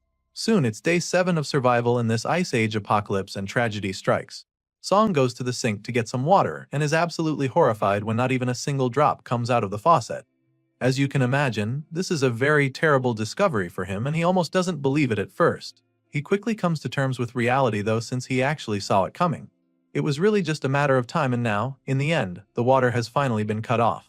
Thankfully, he's not exactly stranded now because he made preparations for this very calamity. Song was smart enough to keep his water supply full just in case this happened. Bro filled several water cans, but there's only so much water he can store. Despite his best efforts, he was only able to gather about 2 liters of water, which is definitely underwhelming for someone in his situation. Well, our guy knows this too and already has an idea of what he's going to face. The water he stored is only going to be enough for 3 to 4 days at best. Anything more than that would mean that he'd probably have to turn himself into a camel overnight somehow. Just when he started to feel alive in this icy prison, this kind of shit happens. As you can imagine, he's pretty frustrated by the situation, but he can't do much to change it. So he just lies back down on the desk, wondering why this is happening to him. Song takes out his phone to check the servers, hoping to see some good news at least. On the server, a couple other survivors are still communicating with one another. One brave fellow confirms that there are some zombies on the 1st floor, but still wants to go check out the supermarket across the street regardless. The man takes a frying pan with him as he makes his way out to the street. For some reason, he thinks 1 metal pan is enough to fight off the zombies. Anyway, he completes his preparation and updates the others on the servers, informing them as soon as he sets out. Song is one of the anonymous members of the chat, so he asks him if he's really going, so the guy confirms this once again, promising to post again if he survives this dangerous mission. Seeing this, the others just wish him good luck, knowing just how risky it is. Song Jin Seong remains on the desk after reading all the messages on the chat. Bro looks like he's about to give up any second now, and you can't really blame him. He's probably feeling discouraged after seeing that the number of posts is gradually decreasing. Since he joined the server, the number of messages have dropped quite a lot, so he fears that most of the survivors he met on there are probably now dead. It's a really harsh reality, but he knows that he just has to face it because he can barely see any signs of survivors out the window anymore. Before, he'd at least see a few civilians running around in attempts to evade the zombies, but now, all he can see are the mindless creatures roaming the streets. At this rate, he's afraid that he'll be the last human in the city in a couple of days. This thought lingers in his mind, but at the same time, he forces himself to be positive. Song Jin Song refuses to think about the worst of his situation, feeling that there might just be many survivors like him in places that he doesn't know about.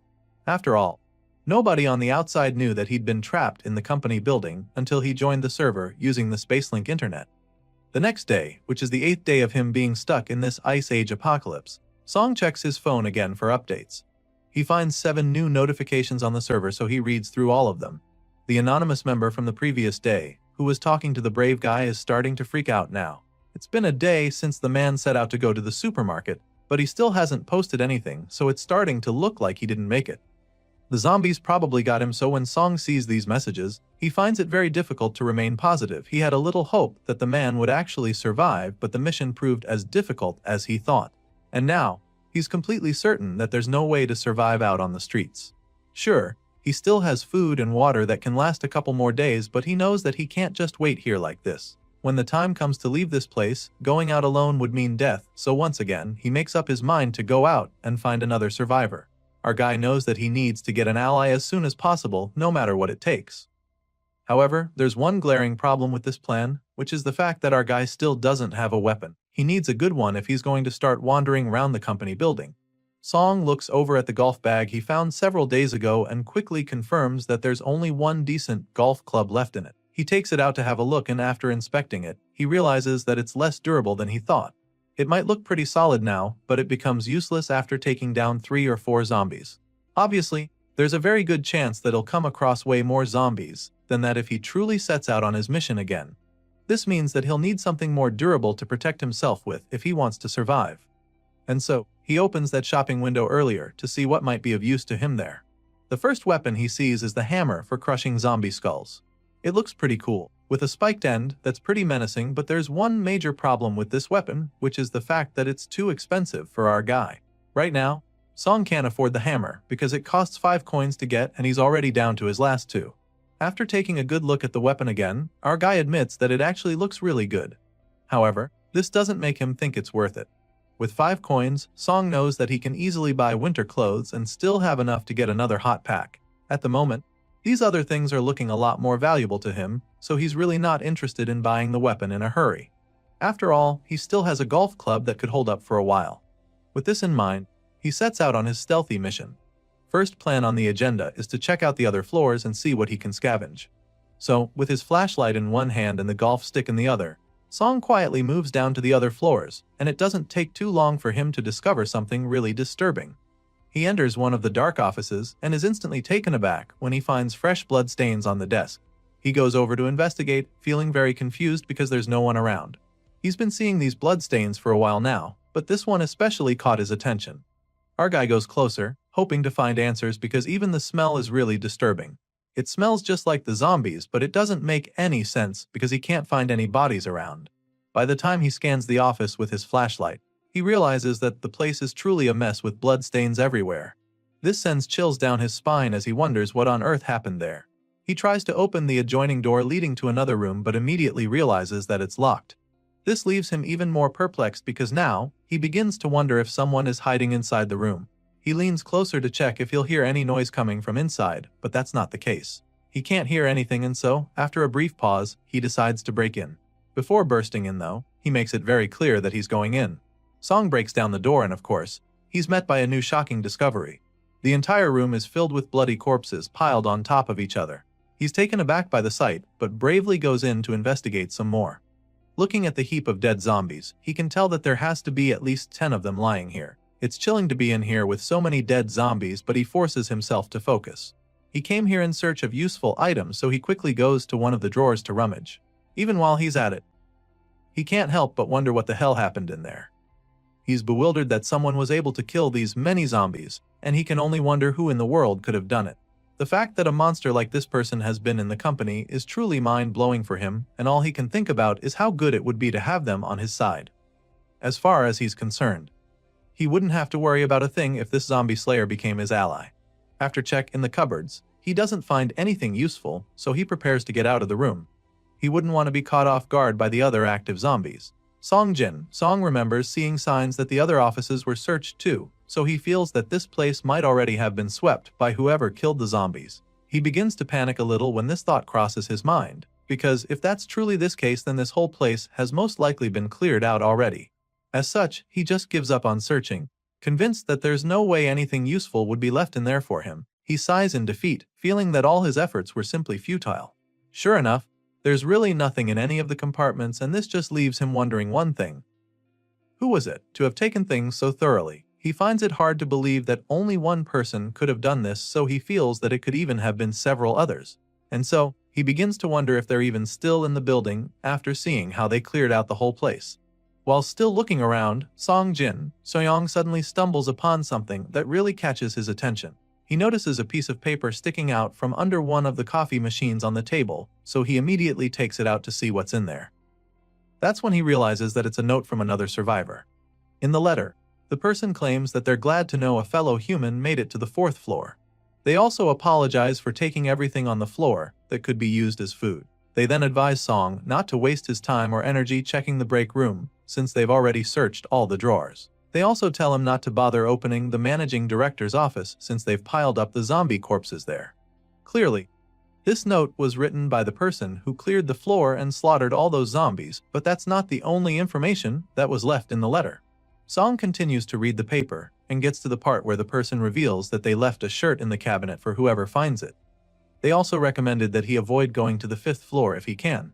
Apparently, this person intends to leave the city and head toward the west coast because it seems to be a good place to guard against zombies. After all, there are a couple islands over there. The writer left at exactly 10 am on the 8th day since the zombie attack, which Song is pretty horrified to see because it was the day before. He curses in frustration, feeling that he could have met the person if he had just moved one day earlier. At the end of the letter, the writer finally reveals their identity. He's assistant manager upon Hyuk, Jay from the accounting team, and he ends the note by wishing Song good luck, hoping to see the reader of his letter again one day. Song is pretty familiar with Hyuk, Jay because they were colleagues from the same year.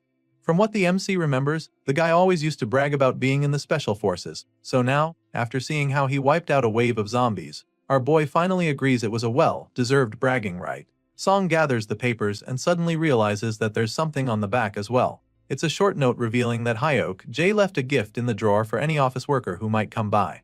As you can imagine, our guy is pretty excited when he sees this, so he instantly rushes to the drawer in question where he finds a briefcase.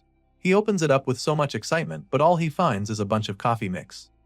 Apparently, Hyuk Jay thought this would be funny, but the MC isn't exactly feeling the joke right now. Soon, it's say 10 of the apocalypse and our guy is back to surviving on the remaining chocolate bars he has. Out of boredom, he finds himself reading Hyuk Jay's note over and over. He's particularly curious about the part where the guy told him to avoid going to the 5th floor. It makes him curious and suspicious at the same time. He keeps wondering why he shouldn't go up there when he knows that the 5th floor is the president's office. Logically thinking, it doesn't even seem likely that there would be many zombies there since it's so high up. As curious as he is right now, he still knows that Hyuk Jay isn't the kind of person to give a warning without reason. He finally finishes his chocolate bar just as the thought crosses his mind. He's been really bothered by what was in the note, but even more importantly, he hasn't seen a single survivor outside since the previous day. It's pretty troubling as it's starting to look like there aren't any normal humans left out there. Right now, he's starting to feel pretty hopeless because as time passes, the chances of meeting a survivor and potential ally keeps decreasing. He still regrets missing one the previous day, so he's not willing to waste another chance. With this in mind, he decides to finally get off his butt to search the other floors. He's determined to find someone this time around, but he's a little overwhelmed just thinking about how many floors he might have to check it before he actually finds someone. The thought lingers in his mind for a while, but he is suddenly drawn out of his thoughts when a bright light shines in his eyes. He's really puzzled when he sees this because he didn't think that anyone would still be out there. He quickly snaps out of the shock though, because he realizes that this is someone sending him a signal. And so, he starts waving like a maniac to get their attention. Our guy gets so excited when he realizes that there's actually someone out there who's not yet a zombie. And then when he takes a closer look, he sees that the man in the other building is holding a piece of paper up. The person is obviously trying to tell him something, but they're too far away from each other for him to see what's written on the paper.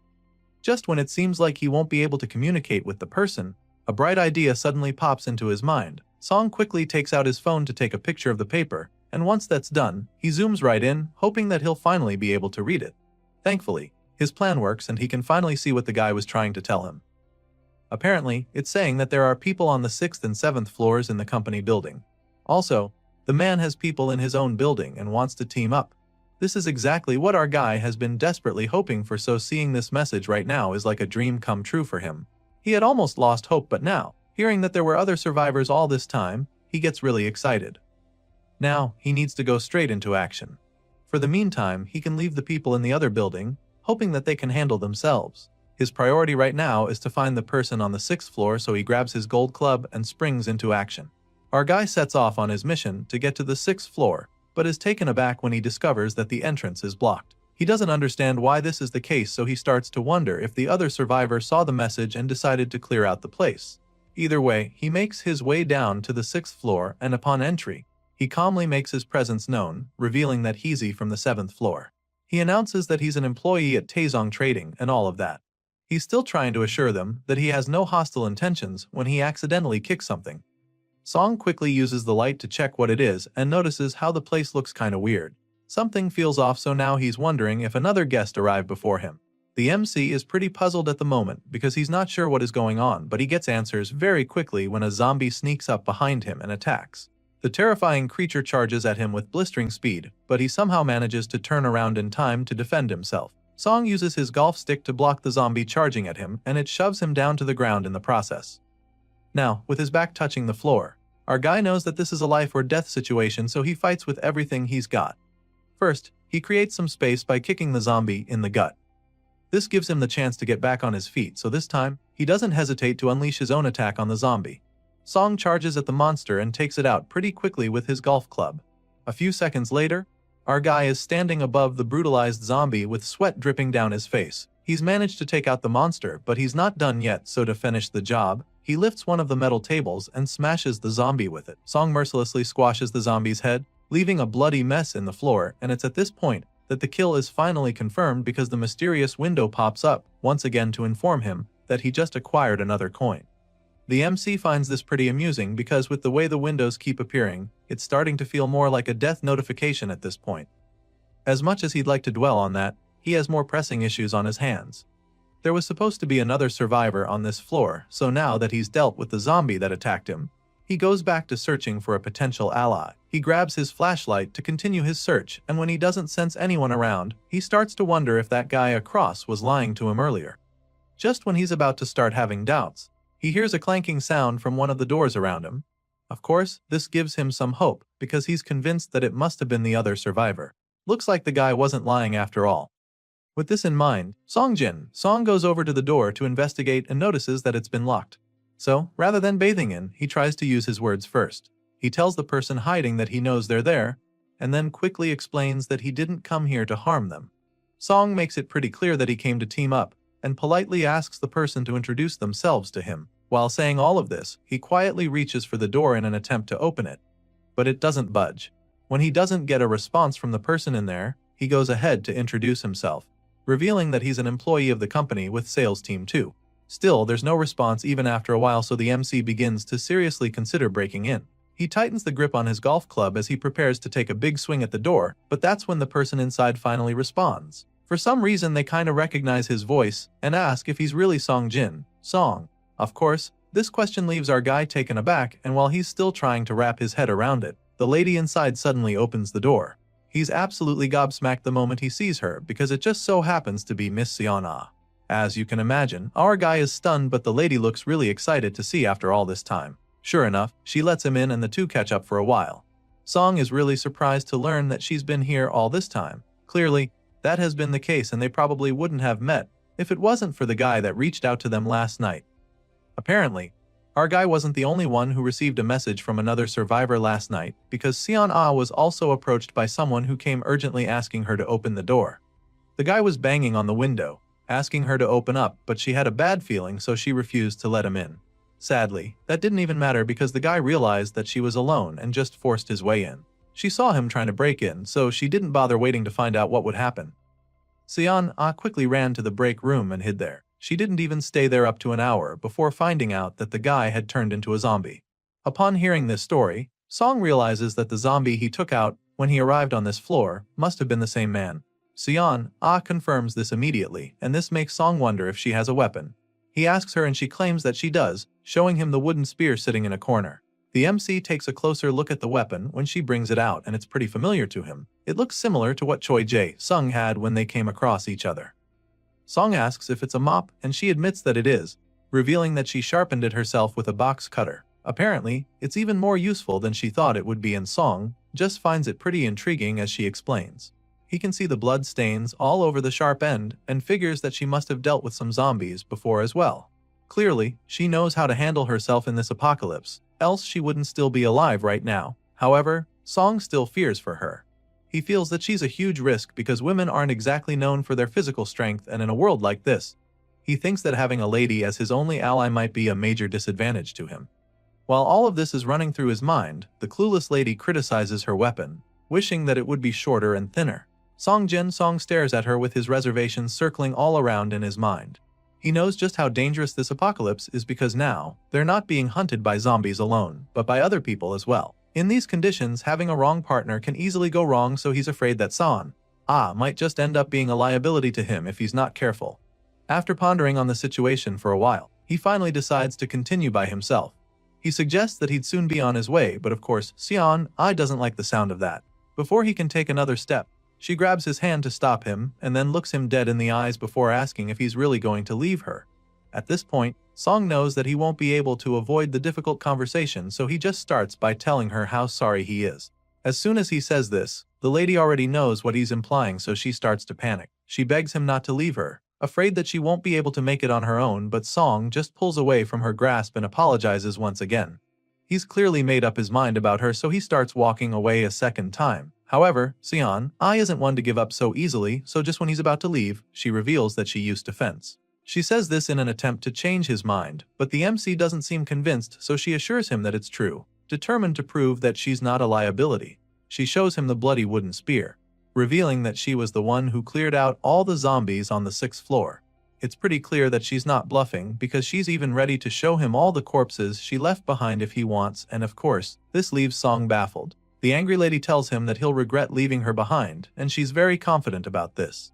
The MC suddenly begins to have second thoughts, especially when she informs him that she was a silver medalist in fencing at the National Sports Festival. Sure, it was a long time ago when she was a high school sophomore, but her skills are probably still pretty sharp. After hearing all of this, Song reconsiders his plan, and after thinking for a while, he agrees to team up with her. Not long after that, the two get ready to set out, and Seon-ah brings out a backpack with all the clothes and food she could find in the place. Hearing this, Song asks if she got power banks in there, but she didn't think about that because she thought they would be useless. After all, the last time she checked, the internet was down. At this point, our guy informs her that there's something called Spacelink, explaining that it's a means of satellite communication. Upon hearing this, Seon-ah realizes that they'll need all the power banks they can find. While finalizing their preparations, Song asks if she knows how many zombies she came across in total. So, she reveals that there were 8, but adding the one our guy took out makes it 9. Just then, Seon-ah finds the power banks, but while she's being all excited about that, our guy is busy trying to wrap his head around the fact that she killed 8 zombies by herself. It's definitely very impressive, so all of a sudden, he's feeling very glad to have teamed up with her. Seon-ah was only able to find 2 power banks in the end, so she puts them in her bag and gets ready to set out. She asks if it's time to leave, but Song notices something strange that catches his attention. There are some weird marks on the door, so he asks her about them. Upon seeing the marks, Sion remembers that the guy who broke in the previous day was trying to smash the door, so she feels that the scratches were from a desk or something.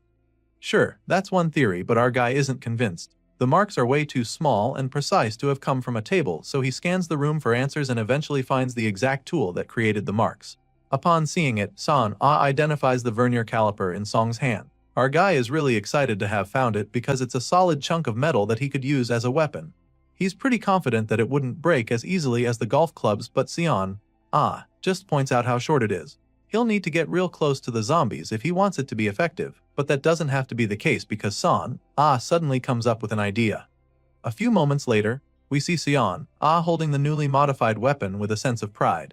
She straps the caliper to the blunt edge of her stick to create a longer and more dangerous spear. She hands it over to Song, suggesting that it should be very useful, and he agrees, looking really impressed. As far as he is concerned, this is just great because he can stab with it like a spear and also use it to poke like the caliper. Sion reveals that she made it into some kind of pole axe, pointing out that this is one of the perks of bringing her along. Seeing what she tinkered in just a few minutes, Song genuinely thanks her. When the number of people increases, it's not just the number of people to fight with that grows, but other things like this are good too. Eventually, our guy combines the food in his bag with what San already had, so he believes that they won't have to worry about food for a while. That's a good development, but he can't shake the feeling of confusion when he finds the frying pan with her. He asks her what she's doing with it, and that's when she reveals that she brought it to get a refund but forgot about it. Apparently, she didn't like the color, but at least now it can be of use because Song thinks they can use it to melt snow for water later on. Sion is glad to have teamed up with another survivor, but she still doesn't get how he knew she was there. It was like he already knew she was hiding there before she made it obvious. Seeing her confusion, the MC tells her about the man who tipped him off from the building across. Apparently, San didn't have any idea about this. She didn't even notice the building he's talking about, so Song tells her how the man there signaled him with a light before asking to team up. He shows her the picture he took on his phone, and after reading the part about teaming up, she gets a little nervous. She's not sure if that will be a good idea, and Song doesn't know either. Teaming up with a stranger is definitely risky, and this is what the both of them are worried about right now. Sion is really bothered about that. It's the reason why she desperately wanted to go with Song. She knew that it would be difficult to find someone she can trust, and in the current situation, our guy is the only one she's willing to go with. Sion makes this very clear to Song, and he understands perfectly, so he decides that they're not going to team up with the people across the way. Hearing this, the lady is pretty relieved, so she thanks him for considering her opinion. Now that they've gotten that out of the way, she informs him that their manager might actually still be alive. Song is taken aback by this, but Sion has a very strong feeling about it. Manager Choi is currently on a different floor as far as she knows, because when the apocalypse first started, she was trapped with him on the 6th floor. That was before he ran away though. At first, Sion was in the break room back then while Manager Choi was in the bathroom.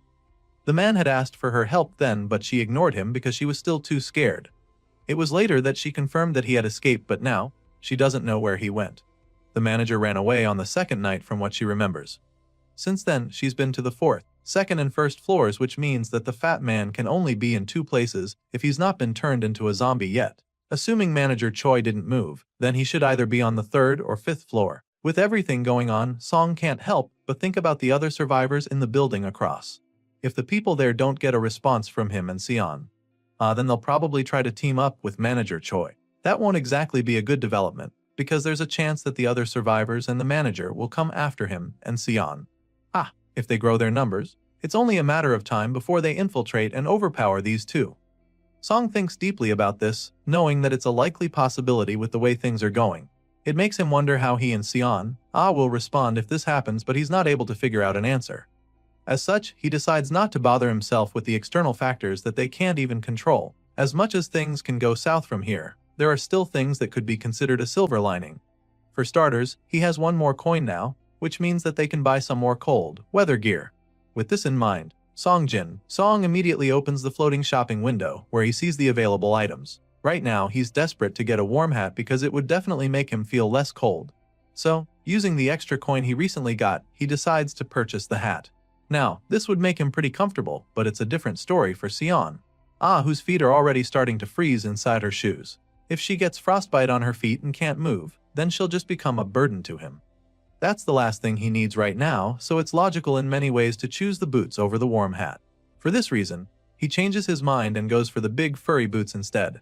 But just when he's about to click the button, he starts to reconsider his choices. He's reluctant to use his last 3 coins for this, especially since all he can think about right now is how gold he is. Sure, he feels pretty selfish at the moment, but he can't help it. Since they're not on the move currently, he figures that the boots are probably not that urgent. Besides, she's got a blanket covering her, so he figures that the difficult decision can wait. With this in mind, he just rolls over, feeling that he can choose later. The next morning, he wakes up to see Sion looking really frustrated as she struggles with her phone. He asks her how much battery she has left, and that's when she realizes that he's woken up. Well, waking up early has become the usual since his body has refused to adapt to this unbearable cold. Now that he's up, he asks if she remembered to charge all the batteries she found the previous night. Apparently, the only one she didn't charge is the one that Song left behind, so now her phone battery is at 22%. All of a sudden, Sion remembers that there's supposed to be a solar generator up on the rooftop, so she asks him if he's ever checked it out. Clearly he hasn't, because he didn't even have any idea about that.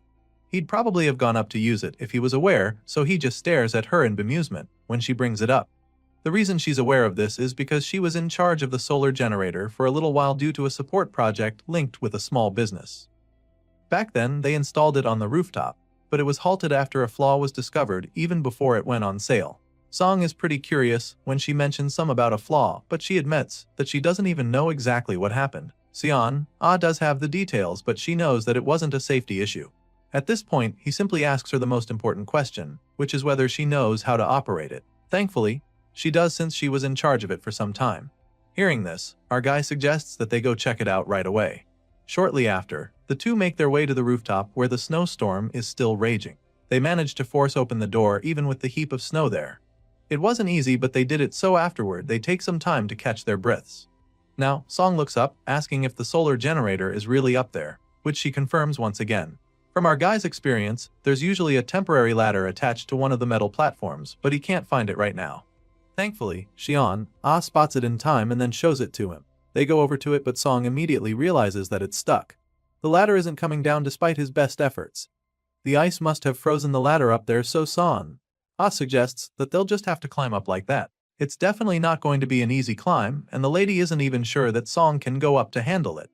He doesn't say anything when she asks him, which suggests that he can't, so she volunteers to climb up and asks him to hold her up. Of course, he doesn't mind helping her, so he jacks her up on the count of 3, and she floats up to the top with ease afterward. Song watches her climb so gracefully and starts to see the athleticism she was talking about earlier. After a few seconds, he calls out to her, asking if she's seen the solar generator. At first, she doesn't see anything, but after a little digging through the snow, she finds the big solar panels lying there, so she lets him know that she's seen them. Sure, it's not very big, but she's still pretty excited to find it still there in good condition. Since it's small enough, she can take it apart to bring it down, but she'll need Song to catch it to avoid it getting damaged. Our guy assures her that he can handle that, so she slides down the first solar panel to him. Of course, he's in place and easily catches it. San then passes the second, third, and fourth one to him. He catches all of them, and shortly after that, the lady comes back down to help him set them up. It takes time a while, but they eventually mount the panels for the generator. It was pretty tough, so they're both panting by the time they're done. From the look of things, Song thinks they should be done, and she confirms this, stating that the installation is now complete. It should normally be installed outside, but they can't do that with all the snow settling on the panels. It's fairly bright enough, so Song wonders if the efficiency will be high with all the clouds in the sky. From what she remembers, the generator could charge a phone to 50% when the sun shines brightly. But that's if they collected power for half a day. Sadly, the sun is barely out right now, so they'll have to wait a while to see any results. Our guy plugs in the phone at 1%, and by the next day, they come back to meet a pretty underwhelming battery level of 9%. As you can imagine, this is extremely disappointing. Apparently, the voltage is so low that the estimated charging time is 12 days to get to 100%. And so, the MC doesn't even know what to think. As you can imagine, Song and Sion are pretty disappointed when they see the extremely low battery level. The lady can't believe that they could only get 8% of battery life after charging the phone overnight. She's not the only one feeling this way though, since Song is also really pissed that they went through all that trouble the previous day just to get such a poor result. His thoughts are suddenly interrupted when he notices Song rubbing her cold feet against each other to get some warmth. As much as he wishes so much that he could solve all of this, he knows that there's actually nothing they can do since the sun isn't even out yet. The lady claims that she actually expected something like this, but even at that, it still feels really disheartening to see it unfold like this. Sure, right now things are looking pretty bleak, but our guy believes that there's still hope. After seeing what happened, he feels that they can be positive because he's actually learned something new from it. Of course, Seon-ai is very curious when she hears him say this because she has no idea what he could be talking about. She expresses her curiosity, and that's when he reveals that he knows where they'll go after they leave the office. At first, the lady doesn't understand what he means by this, but then in a flash, it suddenly clicks for her. Apparently, her guess is absolutely right because for some reason Song plans for them to go to the company's warehouse next. He's convinced that by doing so, they'll be able to find a good number of tools needed for survival along with some more food to keep going. After he breaks down the plan to Seon, she assures him that she's very much in support of the idea. Great, they're on the same page, but there's one major problem holding them back, which is the fact that our guy doesn't even know how they're supposed to get to the warehouse from the office they're in. If the car GPS doesn't work, then they'll have to find their way with just a phone, and there's already a glaring obstacle with this method, since they don't have enough battery life for that kind of mission. Song is pretty stumped at this point because he's not sure if it would even be wiser to draw a map on paper instead. He ponders deeply on the matter, but Son quickly interrupts his brainstorming session by telling him that he shouldn't even be bothered about that. She walks over to him and of course he's taken aback by what she just said. Song turns around to look at her with a look of bemusement plastered on his face, and that's when she informs him that the company house is actually close to her house. That being said, she knows exactly where the place is because she used to see it often whenever she was out for a walk. Son-ai explains all this to the MC and assures him that he doesn't have to worry about finding his way there. Of course, this is amazing news for our guy since he was already beating himself up about it. He's relieved when she tells him all this and starts confessing how glad he is to have met her. Obviously, that makes both of them because even the lady was starting to feel hopeless when she was still all alone, but now that she has a goal, she feels a lot stronger. Looking back now, Song realizes that it was a really good decision to team up with Son-ai. The lady has proven to be very useful in such a short time. She knows how to do a lot of things and takes on the hard work.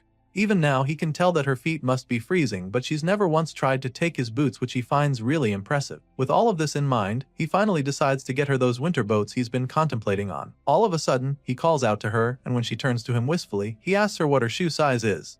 As you can imagine, this question came out of the blue, so she is pretty taken aback. She doesn't get where he's going with this, so she expresses her curiosity. Of course, Song isn't keen on telling her about the floating shopping window, so he just tells her that he came across some boots earlier, claiming that he'd like to give them to her if they fit. Seon-ai said that she wasn't cold the other day on the roof, but our guy knows that it's probably not true. He offers to get her the winter shoes, and without any hesitation, she excitedly reveals that she's a size 230. Seeing the look on her face, Song is relieved that she's happy. Still feeling all excited, she asks if she can go with him to get the shoes, but he quickly tells her that he'll rather go by himself. Obviously, the winter shoes are not really in the building, so he tells her to wait and dashes off. Not long after, we see Son-ai trying on the new pair of white winter shoes, and she's really glad to see that they fit perfectly. Meanwhile, the MC receives some good news when a message from the system suddenly appears in front of him. It turns out that a party has just been formed, and as he reads further, we see that it's a party of 2. That's him and Son-ai. Besides that, the coins acquired by party members are automatically his, which is definitely a good thing.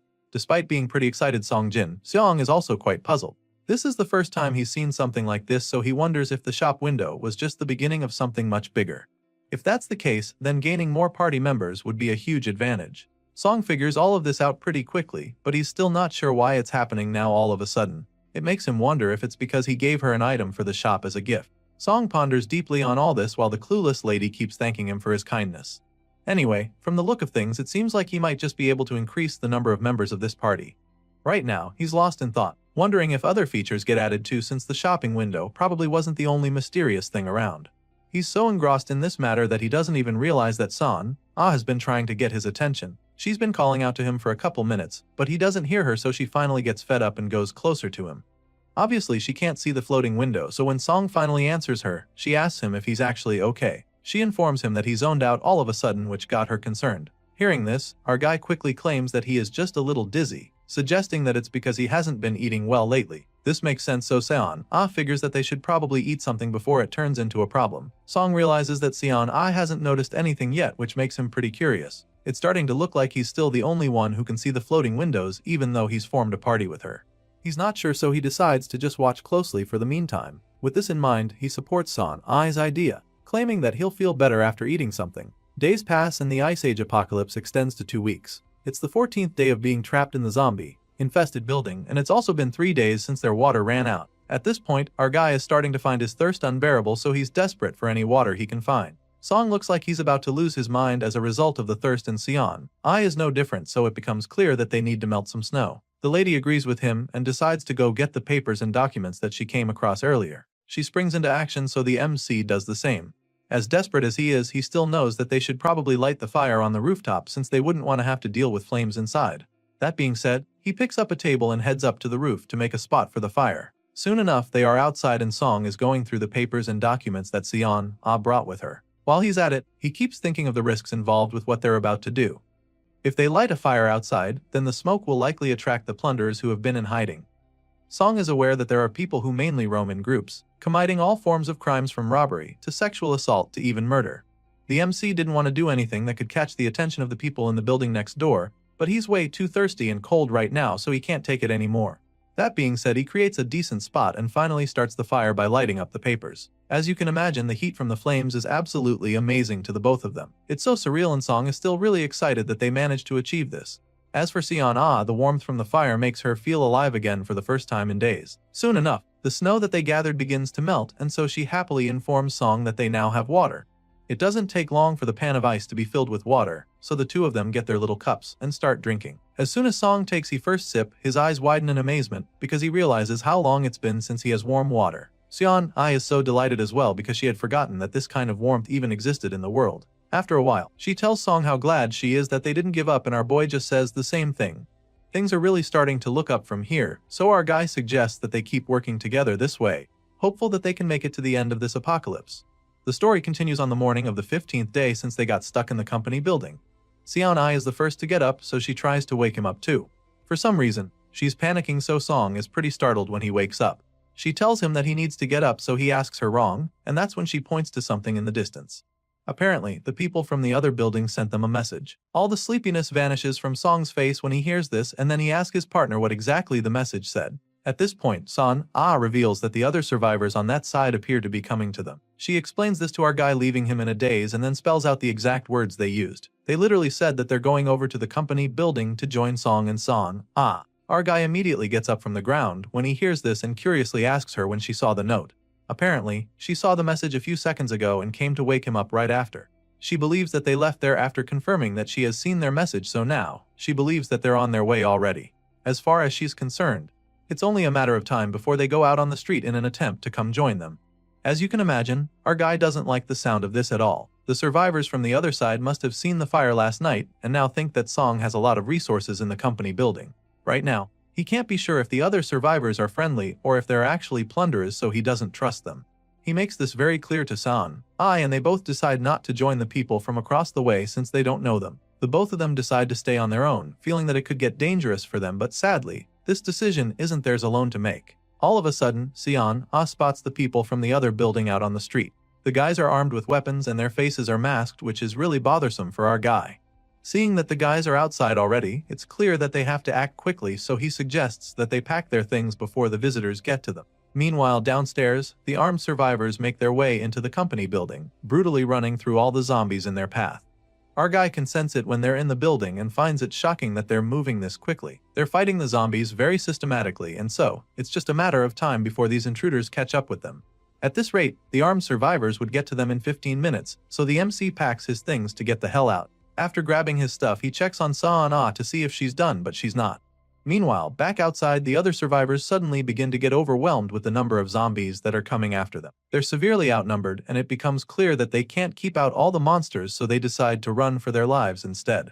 The intruders take a break from fighting and burst through the glass doors of the building to escape the zombies. Of course, when our guy sees this, he begins to panic even more. He curses in frustration because now the other guys are going to reach them even sooner. Desperate to escape, he turns to check on San again. He asks if she's okay when he sees her crouched down to the ground.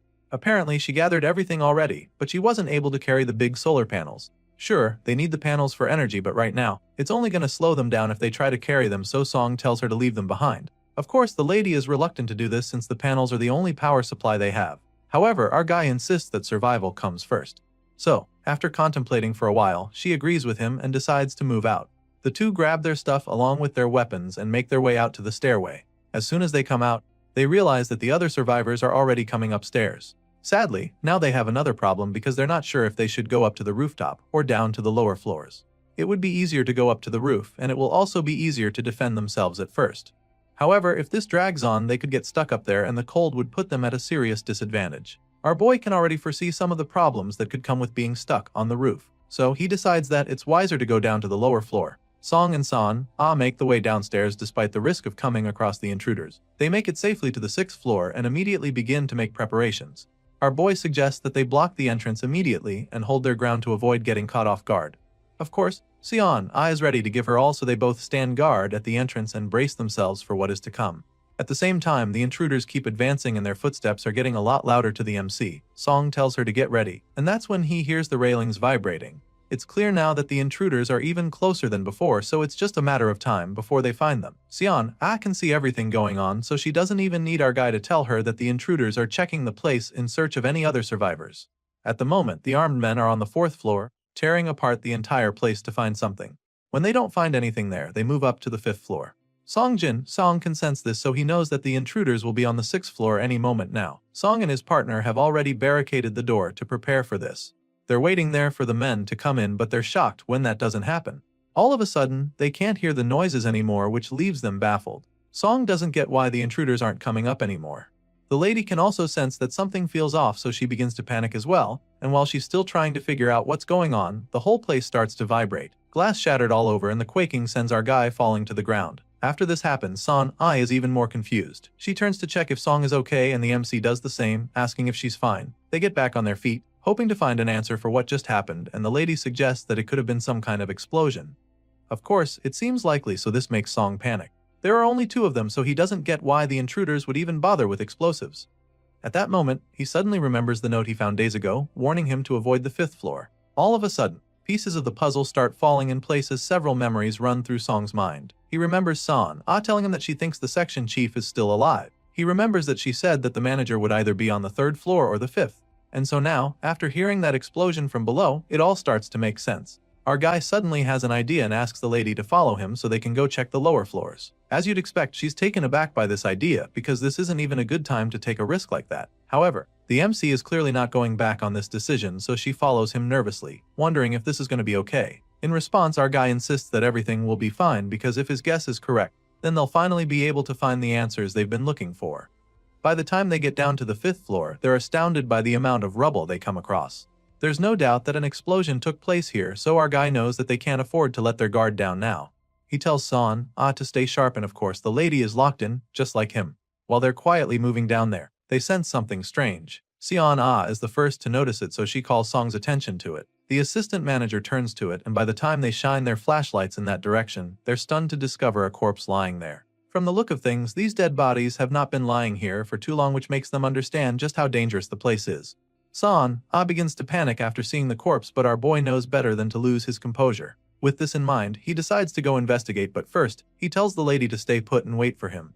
It's definitely something to worry about when he sees fresh corpses lying around, but Song chooses to remain calm. It's a truly brutal scene on display, but right now, he's more interested in finding out why there are only 2 dead bodies there. He takes a look around and realizes that there probably aren't any explosives left. He reaches the door and is shocked to find that it's been completely blown away by the explosion.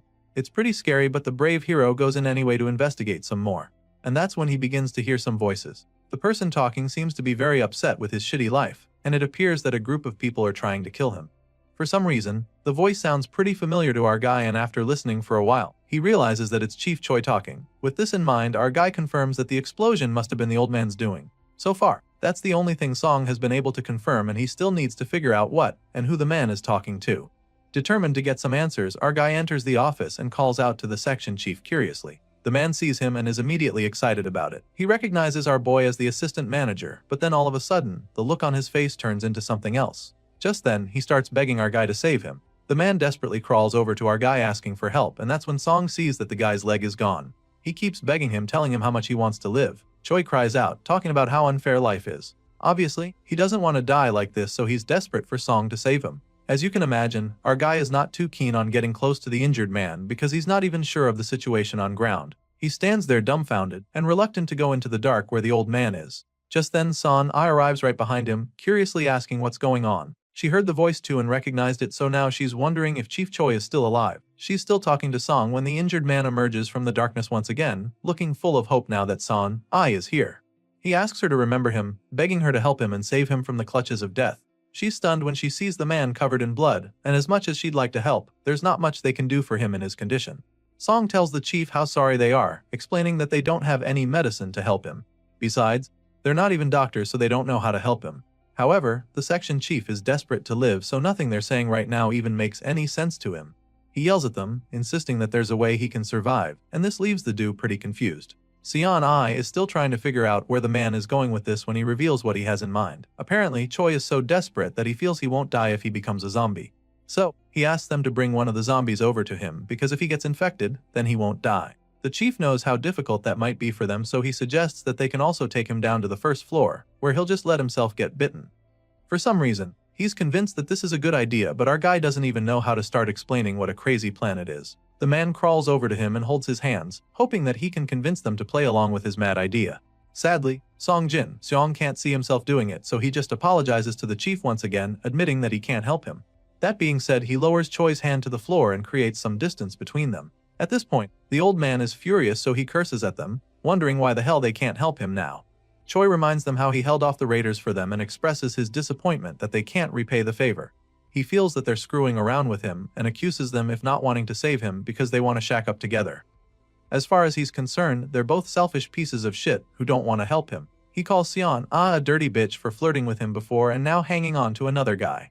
The man feels slighted, and since they don't want to help him, he doesn't mind if they all die together. One of the bombs didn't go off earlier, which means he still has one explosive left to use on them. At this point, it's clear that he's about to do something absolutely insane, but before he can even finish making his threats, he gets stabbed to death with the wooden spear. After dealing with Chief Choi, the duo take a look around the place and realize that those guys who came around were really raiders. It's clear that those people wanted to take their stuff because the bags they came with were totally empty. They check the weapons the guys came with and notice that the shield is broken from the explosion and can't be used. Besides that, the hammer they left behind is too heavy to carry, so now Song is conflicted. The MC carries all of the weapons while Son A keeps checking the bags. He looks at how messed up the place is, with the shattered glass everywhere, and suddenly says that the plunderers would have died anyway. This catches the lady off guard, so she asks him what he's talking about. As you can imagine, she still feels pretty bad that they had to kill the chief, so to hear Song say this leaves her puzzled.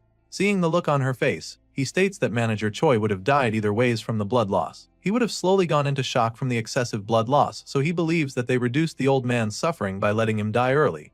That being said, he assures her that there's no need to feel guilty. As far as Song is concerned, this is the best way things could have gone for them, because even if they helped him to become a zombie, they'd still have no choice but to kill him.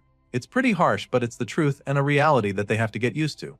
Son A stares at him, looking all dazed, but then after a while, she breaks the silence and agrees with him. She feels that he's absolutely right, and so she stops feeling bad about what happened. Soon enough, they get back to their mission to survive and they arrive at one of the shattered windows. Son A looks out the window and spots something crazy. It's a horde of zombies swarming out on the street. Later on, Song checks his phone for updates on the situation, wondering if anyone else felt the explosion. It was pretty huge, so he feels that the others should have sensed it too. Sure enough, they heard it, and they're also aware that it came from the Taesung Trading Building, which is where our boy has been since the apocalypse started. The people are aware of what happened, but nobody knows why it happened. The community knows that they started a fire too, which makes them a target now. Of course, this makes our guy really worried, because now that it's a topic in the community, other raiders will come flocking too. On top of that, the zombies that swarmed outside are also a problem. Song Jin Song has been watching everything since the day before, and while the zombies are spreading out again over time, most of them are still remaining. The lobby probably doesn't even have room to step. Now it's clear that they can't hesitate and let them occupy the emergency exit too. He figures that they leave at the earliest, the day after at the latest. Hearing this, Seon Ai is once again on board. It sounds like a good plan to her, and since they're on the same page, Song suggests that they go check the situation on the first floor. The MC picks up his flashlight and Seon A does the same. They strap the lights on their heads to help them see properly.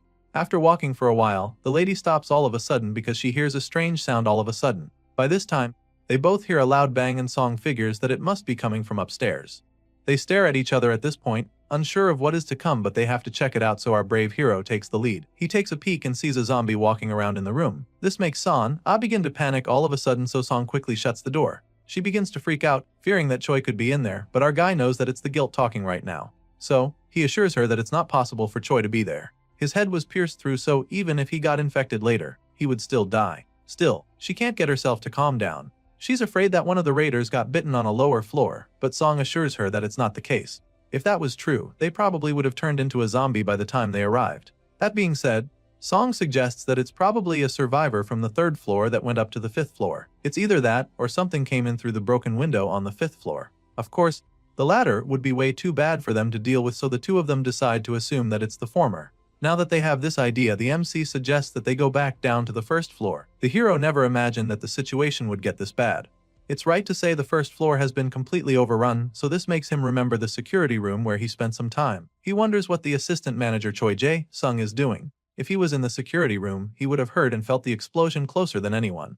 With this in mind, he realizes that going out that way would actually be suicide. At this point, Seon suggests going out through the underground parking garage. Thankfully, our guy was thinking the same thing, so they head down that way. There were no zombies when they checked before, but that might have changed, so he reminds her to be alert. Sure enough, there are several zombies down there now, but there aren't too many. There are about 10, which is a lot fewer than what's in the lobby.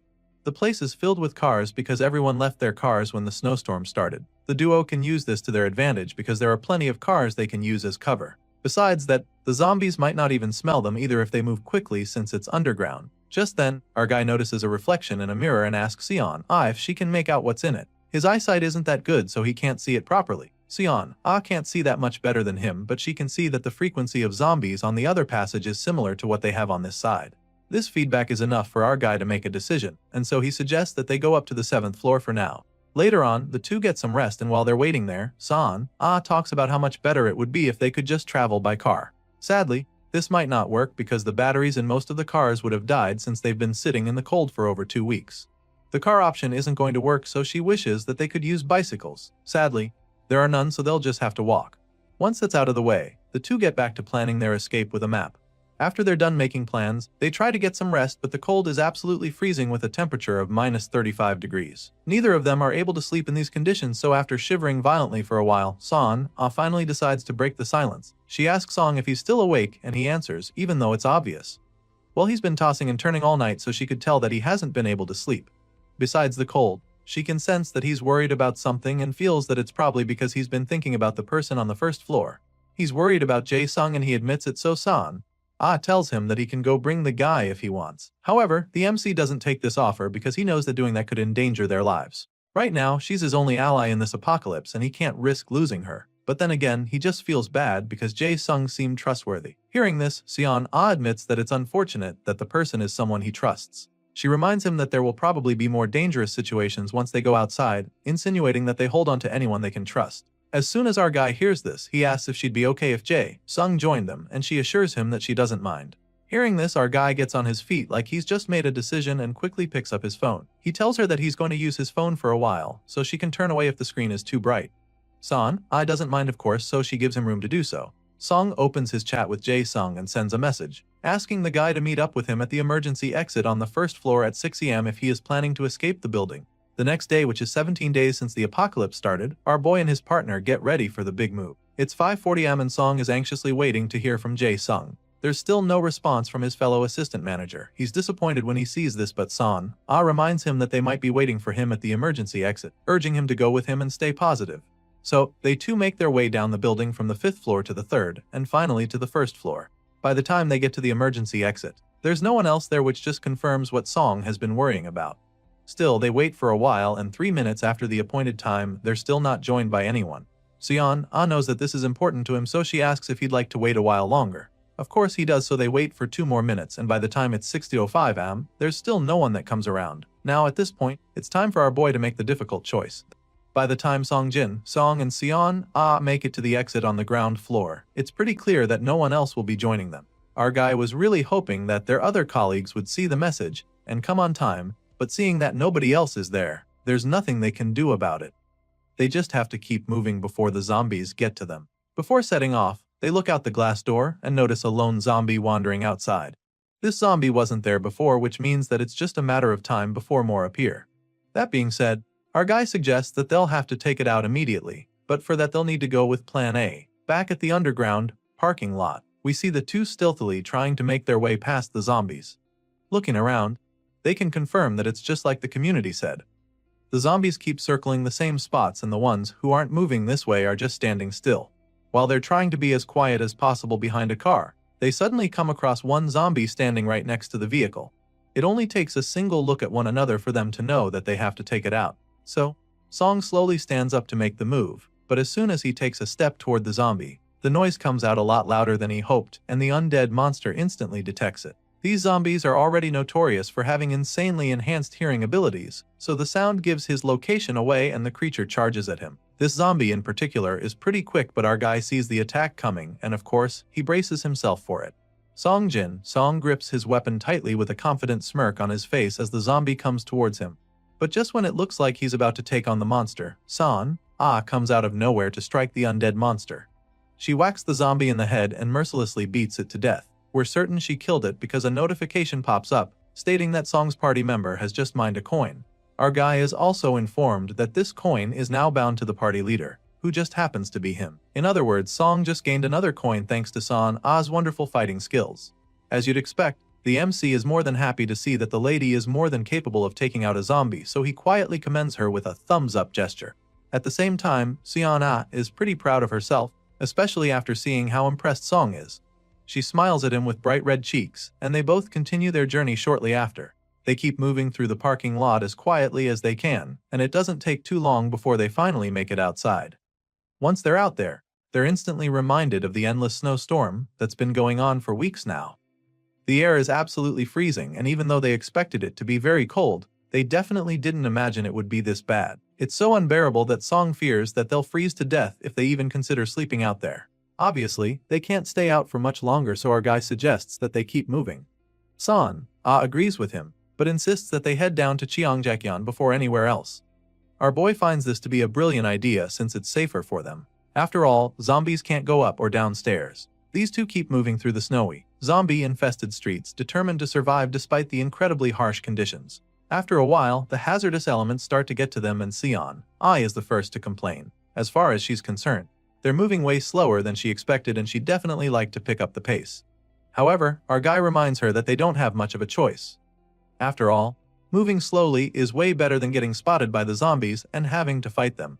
Of course, she knows that he's right, so she sucks it up and forces herself to keep moving through the blizzard. Thankfully, after a very arduous journey, their destination is finally in sight. is so relieved to see that they're almost at Cheonggyecheon. As excited as Song also is, he reminds her that they can't let their guard down. He urges her to be very careful, because there's a ton of zombies swarming near the police station. After a while, their destination is only 30 meters ahead, and shortly after that, they only have to keep walking for about 20 meters. Soon, it's 17 meters, and just like that, step by step, the two get closer to their goal. Unfortunately, just when they're so close to the end of the journey, the snow suddenly starts coming down harder. Song immediately knows that this is very bad for them, especially since the wind picks up in a flash. This makes things a lot harder for them since their scents will be carried toward the horde of zombies in no time. Before he can even finish the thought, Song notices it as well. The wind is blowing rapidly toward the police station, so they've only got a few seconds before the zombies catch their scent. Sure enough, the wind blows their human essence right into the nostrils of the undead, and just like that, there's a swarm of zombies charging at them. Starts panicking when she sees the monsters coming, so she asks Song what to do. I mean, he's the party leader, so he should have a plan, right? Well, he doesn't have one right away, but seeing that they'll be mauled to death in a few seconds, the gears in his head start turning real quick. Song knows that going down to Cheonggyecheon right now would be suicide, so that's out of their options. The zombies can't walk down the stairs, but that doesn't mean they can't come down the steps now that they've caught their scent. It's a chase now, so whether these two like it or not, these mindless brain eaters will probably tumble down somehow. Of course, our guy has already thought of this, so he knows that such a thing will make a lot of noise and just attract more zombies to come swarming in. With this in mind, he concludes that the best way to go would be to get into a building as soon as possible.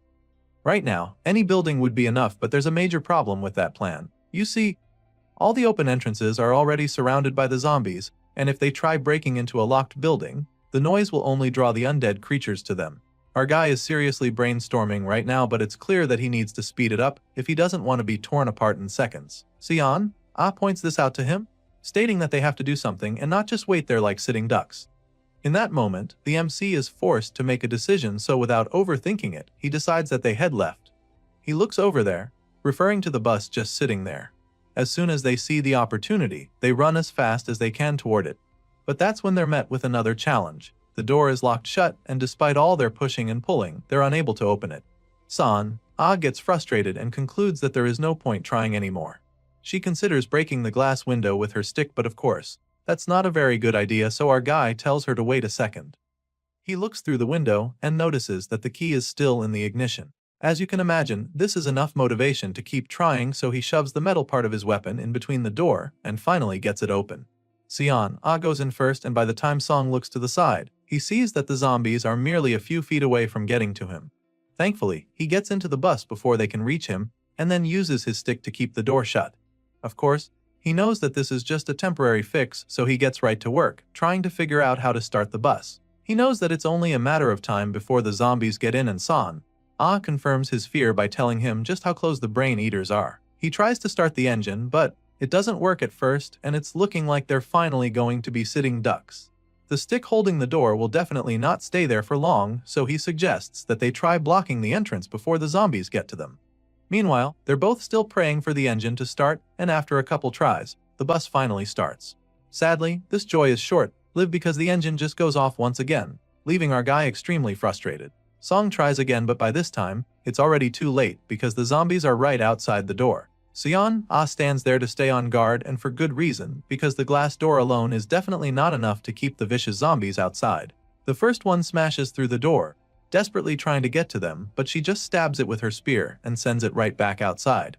She stabs a couple of them to buy our boy some time while he desperately tries to start the engine. Just when it looks like they're cooked, Song finally starts the bus, and without even thinking about it, he floors the pedal to get the hell out of there. The bus accelerates so fast that falls back when it starts moving. The poor girl didn't see it coming. Song sees his colleague flat on her back and immediately checks on her to see if she's okay. Thankfully, she's fine, and it's not like they can stop moving now, so he simply advises her to hold on tight. Song puts his foot on the gas and starts speeding toward one of the buildings. He doesn't plan to ram in there, of course, so he steers away from the glass doors, but then he's headed for another building before he knows what's happening. Song tries to stop the bus by using the brakes, but nothing seems to be working. The vehicle doesn't slow down because of how frozen the roads are now, so they're both just praying for the tires to grip the road. It's clear that they're headed right into a wall, so while Song is still trying to stop the bus, just closes her eyes to brace for impact. Thankfully, by the time she opens her eyes, they're still alive and the bus is still in one piece. Of course, this is a big relief to see that the bus finally stopped. Goes straight to the window and confirms that the door is still locked properly. This is a good thing, because at least the immediate danger has been dealt with. Well, they're safe inside for now, but judging by the number of zombies pounding on the windows, they know that they have to come up with a plan fast. Can tell that these monsters aren't stopping anytime soon, so she suggests that they need something to draw the zombies' attention. Right now, our boy can't think of anything to help with that, so he figures that the only way that can work is if someone happens to pass by. They need to hope that happens very quickly because the zombies are crowding in more and more. Just thinking about this gets our guy frustrated because of how helpless he is. Song is also very worried because if this keeps up, then it's just a matter of time before the bus tips over. The number of zombies keeps increasing and they keep banging on the bus, which scares the two partners. At this point, the MC begins to wonder if this is really the end. It's looking like this is where his story ends, and just thinking about it makes his blood boil. After everything it took him to get here, he refuses to accept that this is how it's all going down. Song is convinced that there has to be something he can do. There just has to be a way out of this, so he forces himself to think hard.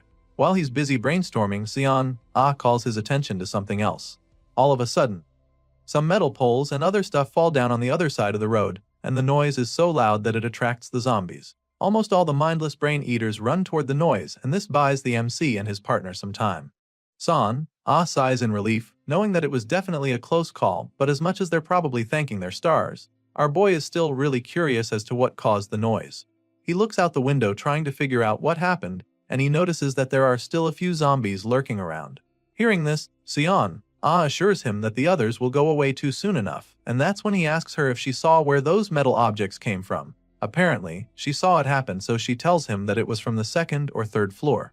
As you can imagine, the MC is very curious as to what it could have been, and his partner admits that she's not even sure.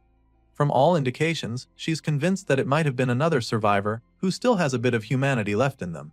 She's still saying this when her thoughts are suddenly confirmed. The moment San-ai looks up, she sees the same person she saw earlier. It's the person who helped them distract the zombies, so she's really excited to see the person waving at them.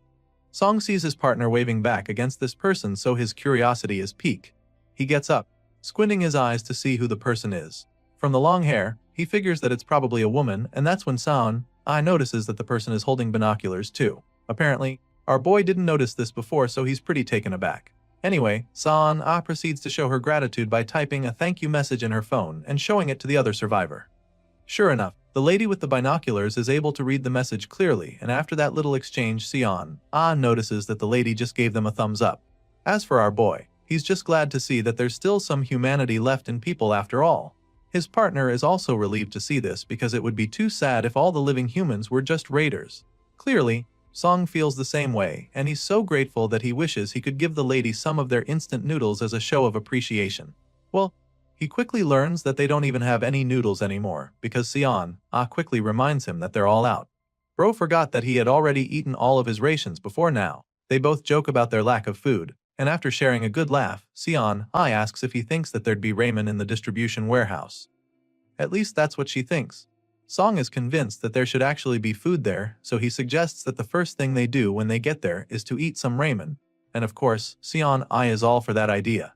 The two office workers are forced to wait in the bus throughout the day, and soon, the sun goes down, so they just sit at the back of the bus, shivering in the cold.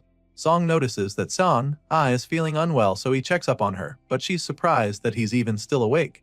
Sure, he's awake and he also looks sick, but he's more concerned about her, because she's completely pale right now. He looks outside the window and sees the wind still blowing strong, and this is obviously not good for them. He thought that they would be fine inside the bus, but now he can see that these thin windows can't keep out the freezing cold.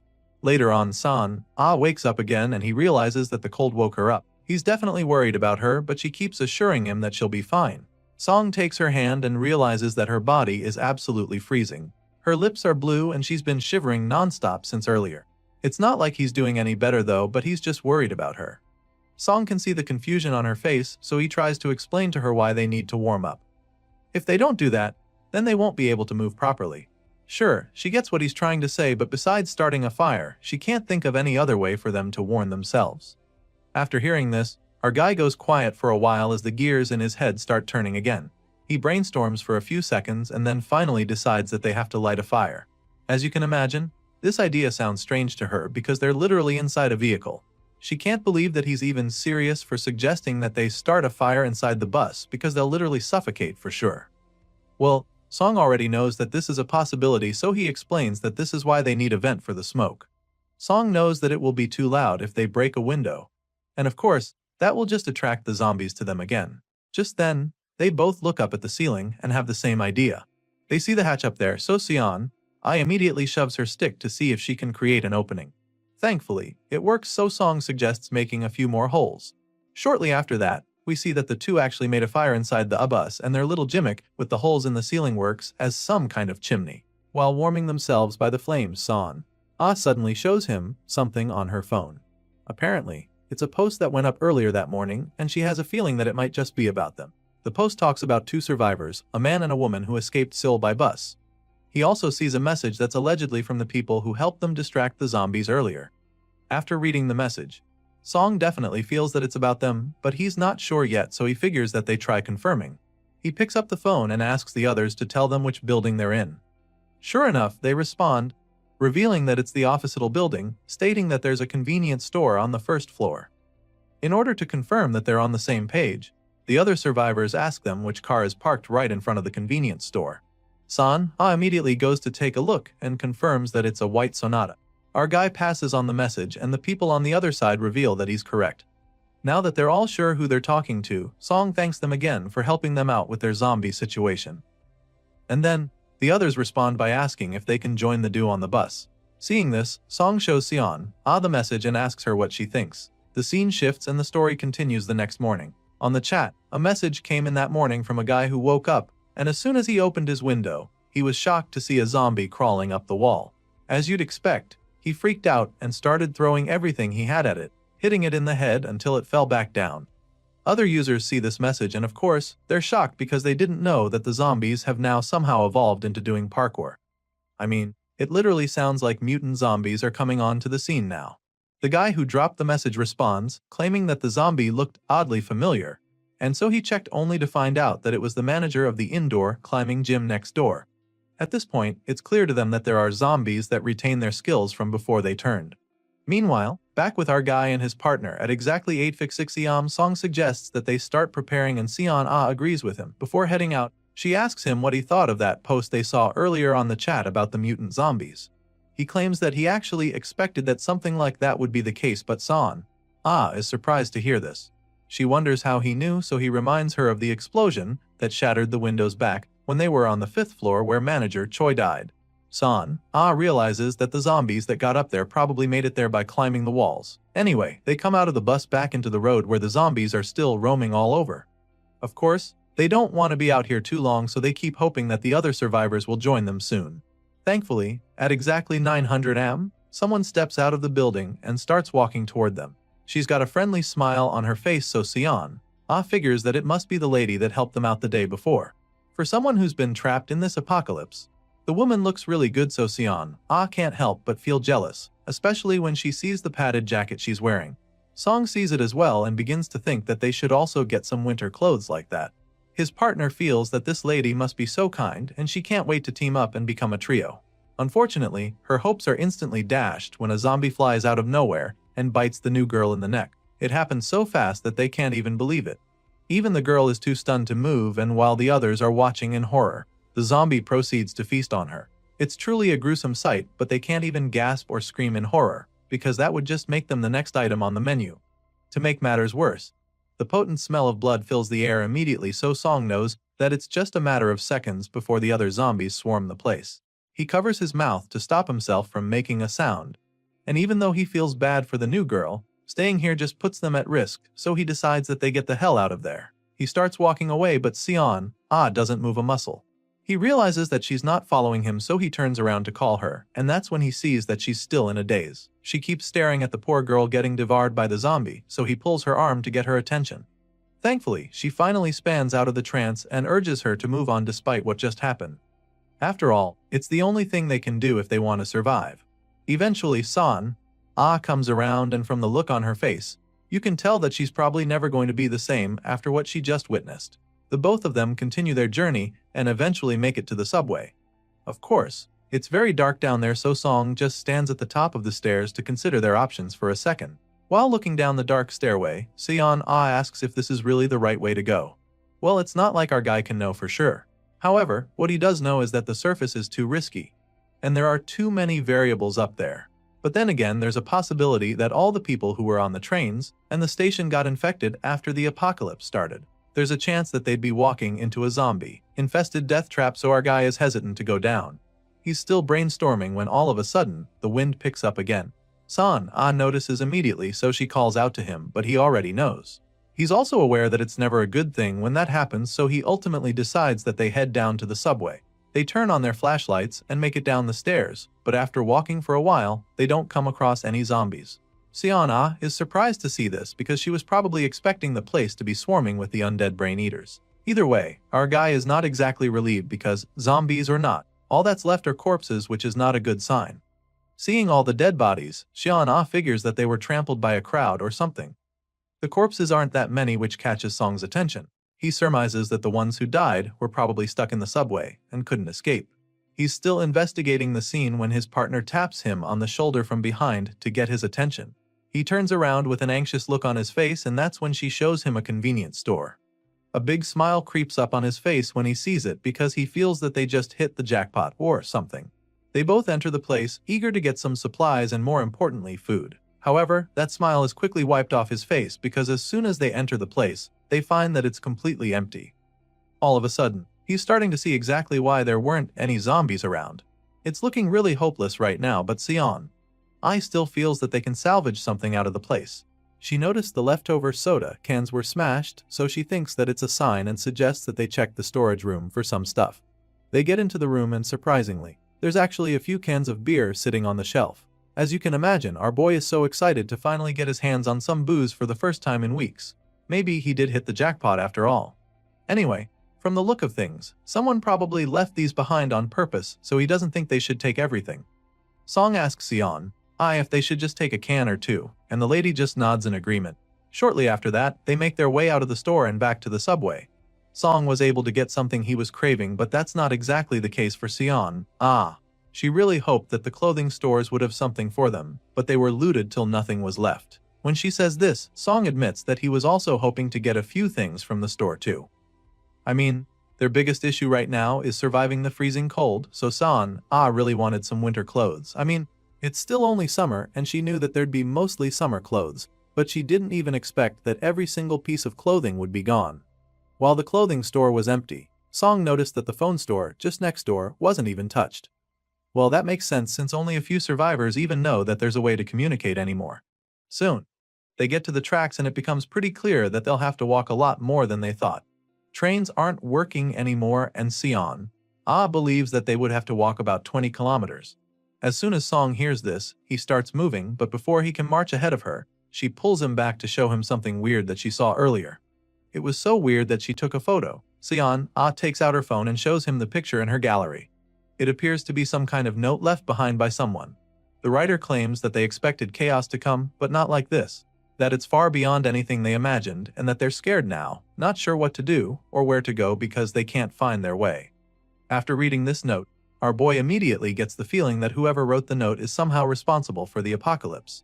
They might have caused all this, but he can't be sure, so he just tells Sion how creepy he thinks the note is. Just then, her phone battery dies, so the MC simply suggests that they keep moving. The two walk down the tracks for several kilometers, and the farther they go, the more anxious they get.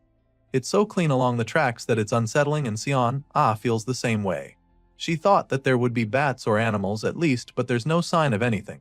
Not even zombie corpses anywhere, which makes Song conclude that they're all gathered somewhere. Just thinking about it gives Sion chills, and she keeps wondering what would happen if they run into the zombies soon. Just then, they finally come across the abandoned train, so they stop in their tracks, unsure of their next move. The story continues with our guy and his partner going right into the abandoned train to look for anything that can be useful to them. Seong focuses on the lower levels like the floor and under the seats, while Sion searches the ceiling in the meantime. However, even after looking for a while, they don't find anything at all, not even a single corpse. It's starting to look pretty fishy at this point, because there should actually be some abandoned stuff in there, and just when it looks like they're not going to find anything, Sion notices a small object sitting on the overhead shelf. She quickly calls Song's attention to it and then brings it down, revealing the box. Our guy comes around to see, and by the time she opens the box, they both discover that it is a kitchen knife sitting in there. It's still pretty shiny with no rust, suggesting that it's quite new. Despite being pretty confused by the whole thing, Sion inspects the knife without hesitation. She notices that the blade is a little short but admits that it's sharp enough, feeling that it will be useful. It turns out she's not the only one who found something, because our guy suddenly reveals that he also discovered something over in the other compartment, so he opens his backpack to take out the item. Song hands it over to her and she immediately recognizes it as a Bluetooth speaker, but she's not exactly sure why he took it. So, he explains that it could come in handy later when they're trying to lure the zombies. Shortly after finding the knife and the speaker, the duo resume their search inside the train car, but they don't find anything at all and start to realize that they should probably have come here sooner. At this point, it's looking like there's nothing else that can be of use to them in there, so Song suggests that they head out and keep moving. He helps Sion get off the train, and after walking a few meters, they notice something strange ahead of them. They stop in their tracks to take a closer look, and that's when they see the human-like figure standing in the middle of the tracks. Song and Sion are immediately alarmed at this point because they know that it's probably a zombie. Sure enough, their fears are confirmed when the zombie slowly emerges from the shadows and starts walking toward them. For some reason, the zombie doesn't show any reaction despite sensing their presence. It just keeps staring at them, which leaves our boy pretty confused and anxious. Besides the fact that the undead monster is standing in their way, Song is even more worried by the sheer size of the thing. The zombie is so huge, and he's almost certain that it is at least 2 meters tall. But while he's still trying to wrap his head around his bug, the zombie is Sion suddenly reveals that she recognizes the zombie. Apparently, she knew the man before he got infected, so she immediately tells Song that the guy they're looking at used to be a pro baseball player from the KBO. Song isn't too surprised when she says this. In fact, it makes a lot of sense because it explains why the zombie is so huge, and so he suggests that they avoid the guy as best they can. With this in mind, they keep moving forward, and by the time they get close to the zombie, the big guy has already moved to the side. This allows them to quietly walk past him, hoping that they do not get detected by him. Sadly, despite moving as silently as possible, the zombie somehow senses them. He probably perceives their scent and turns to face them. He still can't see them, but he definitely knows they're there, and so our boy begins to panic a bit. They're still hoping they can safely pass, but this hope is quickly dashed when the zombie turns to them with an ominous glint in his eyes. The moment Song sees this, he just curses in frustration, knowing that the sneaking game is over. The huge zombie charges at them, so Song tells his partner that they have no choice but to follow the same plan they used the last time. Thankfully, Seon Ah knows exactly what he is talking about, so she understands what she needs to do. The lady gets out of the way while our guy stands his ground to face the first wave of attacks. The zombified sports star runs toward him, and he's instantly blown away by how fast the guy is. Still, he remains unfazed and braces himself for the clash. He points his weapon at the beast, but it doesn't slow down, and in a blink of an eye, the office worker finds himself standing face to face with the vicious zombie. The undead creature growls at him, so he stabs it in the chest with his wooden spear, and even though this isn't exactly going to do much damage, it's only a distraction to allow his partner to take over from there. With his spear buried in the zombie's chest, he gives Seon Ah the signal, so she comes in swiftly to deliver the finishing blow. Before the zombie can even realize what's going on, she whacks him in the head with her golf club. She hit the zombie so hard that the metal stick practically snaps in two. The zombie yells in pain, but it's not enough to knock it out. By this time, the lady is beginning to panic because her only weapon just got broken in two, and all she has left is a short metal rod. Meanwhile, the zombie very quickly recovers from her hit and turns to her with a menacing look on his face. The zombie growls, and before either of them can think of their next move, the undead brute charges at the lady. The zombie shoves Seon Ah with so much force that it almost sends her flying. As for our guy, he's just overwhelmed by the sheer strength that this monster possesses. He knew that it was strong, but he didn't think that it would be this powerful, so now, their chances of survival are looking really slim. Meanwhile, the zombie suddenly rips the stick out from his chest and goes after the girl. From the look on the zombie's face, it's clear that he's ready to rip her apart, but Seon Ah is also prepared to fight back. She decides to use the broken metal rod in that moment, and as the monster begins to move erratically, she takes the opportunity to stab the zombie in the back of the head. This time around, her strike packs a lot more sting and does enough damage to send the zombie falling headfirst. The force from the fall causes the zombie's skull to crack open, killing it in an instant. Once the threat is finally down, the both of them just stare at the corpse in relief, still finding it hard to believe what just happened. Seon Ah still can't wrap her head around the zombie's insane physical power, and our guy is clearly feeling the same way. He can't believe that the monster was able to keep fighting even with the spear stuck in his shoulder. Thankfully, the fight is over now, and Seon Ah is obviously the happier of the two survivors. She stomps on the zombie's corpse to finish the job, while Song simply apologizes for not doing better during the fight. Of course, she doesn't blame him for not taking the monster out on his own, so she assures him that there was really nothing more he could have done. That aside, her major concern right now is figuring out how to handle the issue of their broken weapons. For starters, her golf club has been reduced into a small rod, so she considers attacking it to the wooden spear from before. As you can imagine, our guy feels that this is a great idea. The wooden spear's top is wore down already, but her metal stick is still pretty sharp. Together, he believes that they'll make up for each other's weaknesses, and the piercing power will be even greater. That being said, she proceeds to start tinkering, and after a while, she reveals the new and improved weapon. Seeing this, our guy is pretty impressed, but he also reminds her that they can't be in one place for too long. They took a break while she was fixing the weapon, so now he feels it's time to get moving again, and Seon Ah agrees with him. A couple hours later, we see that the two survivors are getting pretty tired again. They've been walking for a long while, and Seon Ah is starting to get a little frustrated because they've passed 5 whole train cars and didn't find a single useful thing in any of them. The whole thing is really killing their vibe, and Song is now very certain that someone else must have swept through the trains before them. As discouraging as it all seems, the lady still has high hopes. They can't stop moving even if they wanted to, so they just remain positive because they'll soon be at Sinseol Dong Station.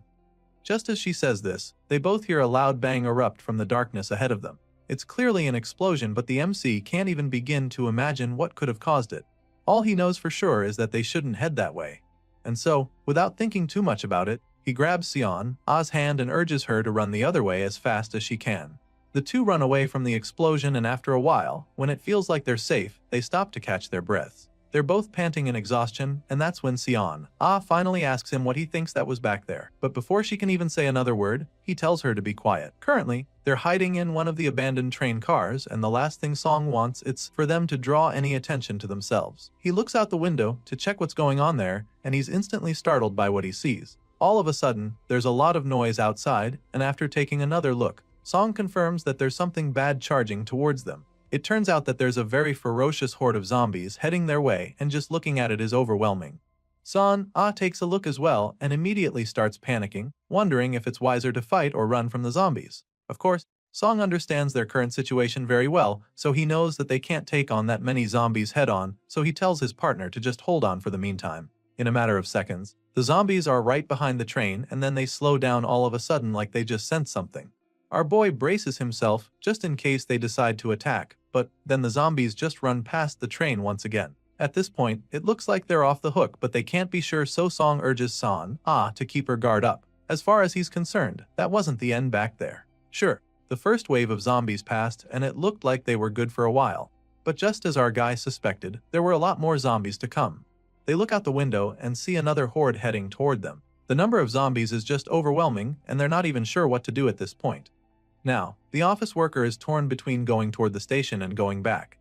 At the station, there are at least dozens of zombies swarming there, and in the opposite direction, an explosion just occurred there. Even worse, it's a place they've never even been to before, so they don't even know what's lurking on that side. Our boy is seriously brainstorming, trying to figure out what the best decision would be, and that's when Sion suggests that they consider just hiding. After all, she feels that this second wave of zombies will probably just pass them by like the first time, but our guy thinks that it's too risky. The last time, the zombies were in a frenzy, so they didn't have time to pick up their scents. However, that's not the case this time around, because this second wave of zombies is moving a lot slower. Some of them are even crawling into the train already, so Song is afraid that they might actually smell them. At this point, the two survivors are forced to make up their minds with no time to think further. And then San agrees to follow the MC's lead. And this just makes our guy even more nervous, because now it's all on him to make the right call. After a very brief mental debate, he decides that they go back the way they came. To him, it's better to go back now before the zombies spot them, and Sion doesn't argue. She follows his lead as promised, and the two make their way out of the train before any of the zombies can pick up their scents properly. He has a plan in mind right now, and all they have to do is reach the next section without getting caught. The MC climbs off the tracks, and suddenly, it looks like they'll be able to shake the zombies off their tails. By this time, they notice that there aren't any undead close to them anymore. Our guy is quite relieved, feeling that they'll be fine as long as they are careful. Song believes that they can avoid the remaining zombies as long as they don't make a mistake, so he reaches down to help pull San off the tracks as well, but that's when he realizes how slippery his palms are. Apparently, his sweat made it impossible to hold on to her, so she slips out of his grip and falls down onto the tracks. The poor girl suffers a heavy fall and lands directly on her back. She's probably in a lot of pain already, but that's not even their biggest problem at the moment. You see, the noise from her fall is so loud that it attracts the zombies lurking nearby. Just when they thought they were off the hook, they're right back in the running game. As you can imagine, the extremely sensitive creatures pinpoint the location where the noise came from and immediately start going there. Meanwhile, San is still wincing in pain after that nasty fall. She doesn't even have enough time to recover before she realizes that she's about to be surrounded by the vicious brain eaters. She looks back and sees them charging towards her, which just leaves her frozen in shock. Thankfully, Song helps her snap out of the daze by calling out to her, urging her to get back up, and he gives her a hand. This time, she grabs a hold in his wrist over his sleeve, and he does the same, which allows him to pull her up from the tracks. The lady is finally so close to safety, but then suddenly, one of the zombies grabs a hold of her boot. Her eyes widen in horror when she feels the hand wrap around her ankle, but she thinks fast and immediately kicks the zombie off her. She frees herself very quickly, and as you can imagine, the rest of the zombies don't appreciate that. This just makes them even more annoyed, so they start attempting to climb up from the tracks as well. Now, it's clear that the pavement is no longer safe at all, so the two survivors take to their heels. Our guy leads the way, urging San to run as fast as she can to keep up with him. He decides to go up the stairs, knowing how difficult it is for the zombies to climb, but to his surprise, a couple of these undead monsters already found their way up there. One of them tries to sneak up on him, but he sees the attack coming just in time. Still, the zombie is already flying at him, so there's very little he can do. All he can do is jump out of the way, but this just leaves San exposed to the incoming attack. Luckily, this lady is also very capable of handling herself, and she proves this by taking out the zombie without a second thought. She drives her newly improved spear into the monster's body, killing it on the spot. Sure, They just took out one of the threats, but they still have to keep moving. They're relieved for sure because that was very close. Currently, they're hiding in a room so it's pretty safe for a while. Song tells his partner to look out the glass window and check what the situation outside is like. Thankfully, things are looking better for them now because Sion can't see any zombies nearby. She tells the office manager what she's seeing, and the moment Song hears it, he lets out a heavy sigh of relief. He's so glad that he can even say that they're still alive, because with what they've been through in the last couple minutes, it's a miracle that they survived. Our guy takes a moment to really soak in the fact that they aren't dead yet, but that's when he remembers what happened to San a few moments ago. That fall she suffered was definitely a serious one for sure. But that's not even the big concern now, because a couple of seconds ago, one of the zombies grabbed a hold of her leg. Our guy has been in this apocalypse long enough to know that such an exposure could just turn into something much more problematic, and he surely hopes that it's not the case. So, he asks her about her leg, reminding her that she was grabbed by a zombie not too long ago. There's blood on her white winter boot, which is pretty shocking to her. Still, she desperately hopes that the blood stain was from the zombie's hand. Desperate to find out, she takes off her boot to check. She remembers the zombie brushing against her, which gets her pretty anxious. Of course, our guy can see that she's scared, so he offers to help her take a look and find out what their fate really is. San shows him her food after taking off her winter boots, and he immediately begins to inspect. Song looks really hard, and he does indeed find something. It's pretty clear that she got scratched by the zombie, and our guy is very relieved about this, because he knows how much of a problem it would have been if it was a bite mark he just found. Song tells her that it's nothing to be worried about, but it doesn't really calm her down. She's still hung up on the fact that the zombie got her with its claw, and the look on her face right now is that pure horror. Still, the MC assures her that she'll be fine, revealing that he also got scratched a little, but nothing happened. At this point, the girl desperately asks if he's sure of what he's saying, and once again, he assures her that she will be fine. Hearing this, she finally calms down, admitting that she thought it was already the end for her. This scratch mark that somehow resembles a snake bite appears to be swelling a bit, which is pretty normal, so R helps her attend the wound. Afterward, Sion admits that she feels a lot safer now that he's disinfected it, and Song is just grateful that they were able to find a first aid kit a while ago. Sadly, the box is pretty lacking, and it makes the MC conclude that the manager who handled it was very careless. There's no saline, no alcohol swabs, or even coagulants in the first aid box, but still, he admits that they're even lucky to have gotten their hands on it in this apocalypse. After all, he didn't even expect to find a lot when the other scavengers have taken almost everything of use. At the moment, it appears that the last group of scavengers to get here didn't exactly take everything. Sure, they took almost anything that can be considered food, but it still looks like they only skimmed through the place, so our guy is pretty positive. After cleaning San's wound for her, he tells her to just rest for a while, and then proceeds to continue his search. He rummages through all the stuff there, and it doesn't take too long for him to find something truly useful. It's literally a key, and even though he doesn't know what it opens yet, he's now very sure that there's still stuff for them here. Song is feeling very lucky now that he's got the key, because this means that he won't have to worry about where to sleep tonight. Now that he's gotten into the room, he's determined to find some valuable items, so he begins his search immediately. But even after poking around the room, nothing seems to come forth for him. This makes him even more eager to find something. He's sure that it's somewhere in the room, so he begins to retrace his steps. He feels that he might have rummaged through too quickly, so he slows down the second time around, carefully checking the place. Once he's more focused, it doesn't take too long for him to find the logbook, so he excitedly starts going through the pages, line by line, determined to find the information he needs. Sure enough, he comes across the line stating that the locker password was changed, so he takes the new password and rushes to open the locker. San sees him and expresses how shocked she is.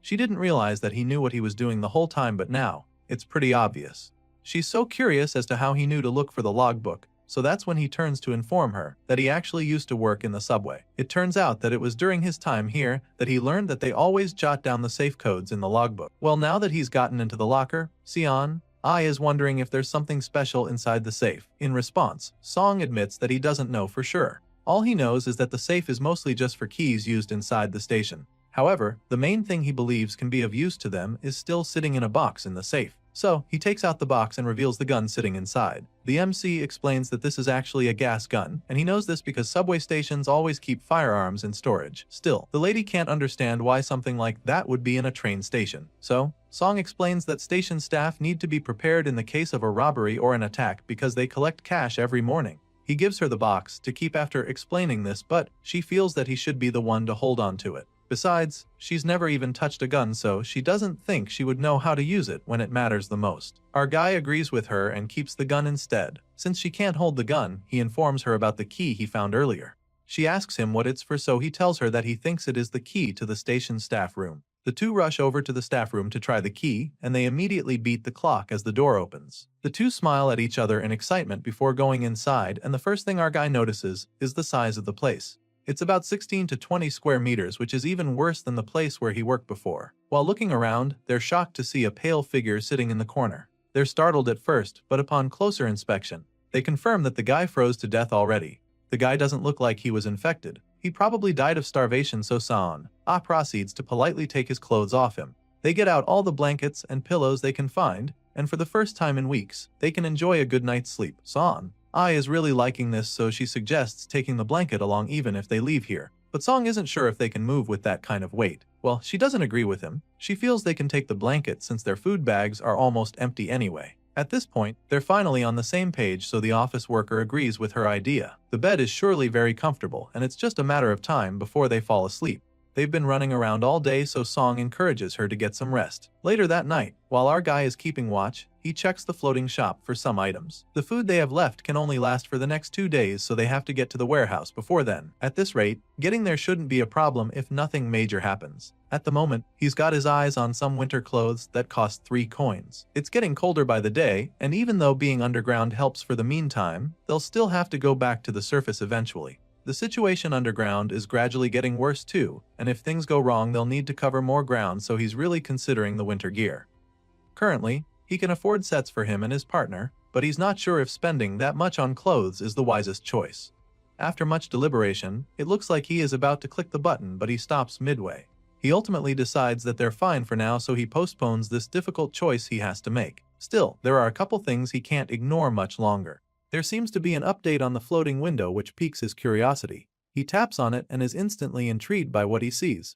He feels that it could be a real game changer for them if he uses it right, so he explores it some more. The next morning, he wakes Sion up, and after much reluctance, she finally gets up to pack their stuff. She's still pretty sleepy the whole time, but our guy is absolutely ready to get moving. They make their way out of the station staff room back onto the tracks, and that's when they find something very shocking waiting for them there. A couple of train cars seem to have fallen off the tracks, blocking the way, and even though it might look like an accident, our guy is convinced that someone placed them there on purpose. Hearing this, Sion immediately volunteers to check if out, so she climbs the train from the side, but as soon as she reaches the top, the look on her face is instantly replaced with a horrified one. There's an actual sea of zombies behind the blockade, and they're definitely the most terrifying she's seen since this apocalypse started. There's so many that there's probably hundreds of them waiting there. At this point, our guy already knows that passing there is not an option, so he suggests trying the other side. The two take their flashlights and slowly make their way through the other route.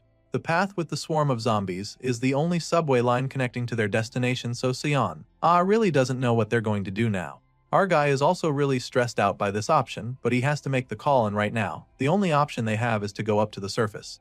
Unfortunately, the wind up there is even more brutal now.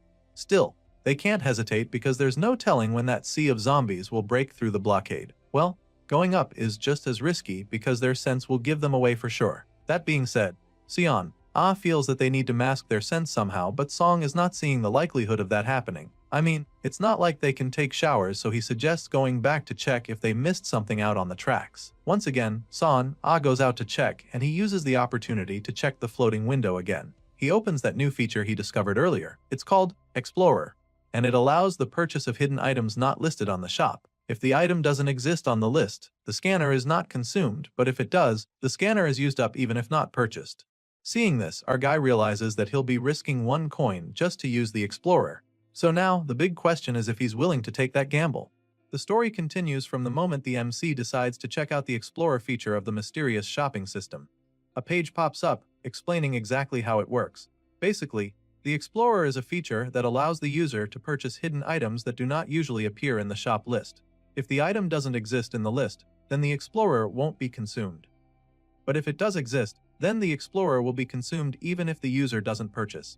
After reading all of this, Song decides to purchase it, which causes another floating window to pop up. He's taken aback by the interface at first, but quickly gets the hang of the thing. He figures out how to work the thing, and the first item he searches for is a vaccine. I mean, in this zombie Infested apocalypse. That's probably the most precious thing one can have, right? Well, unfortunately there's nothing like that on the shop list, but at least, his explorer doesn't get consumed. Still, the MC is determined to find some kind of cure on the shopping system, so he tries again. This time around, he searches specifically for a zombie vaccine. But just like the first time, he doesn't find any results from the search, and once again, his explorer remains intact. When that doesn't work, he tries again, typing in stuff like zombie infection antibody and virus vaccine, but time and time again, all he gets is the same response, telling him that there is nothing like that. Song keeps trying regardless, being as creative as he can, but it's all futile. And once he's finally run out of ideas to find a cure on the shopping page, he just flops back down on the bed, feeling disappointed. He knew that this would likely be the case, but he's convinced that he still has to give it a shot. Now that he knows there's no cure on the platform, he decides to search for something else on the system. He starts with deodorant, and sure enough, it pops up right in front of him almost immediately. He's glad to have found it, but is taken aback when he sees how much it costs. For some reason, this can of deodorant costs 1 whole coin, which is pretty expensive as far as this MC is concerned.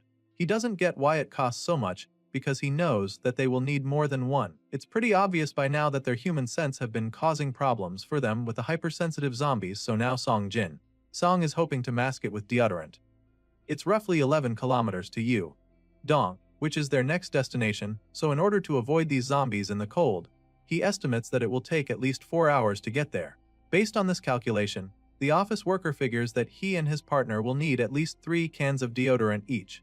As you can imagine, that's not exactly a cheap expenditure, but this is something that they can't afford to neglect anymore, so the MC is really considering the purchase.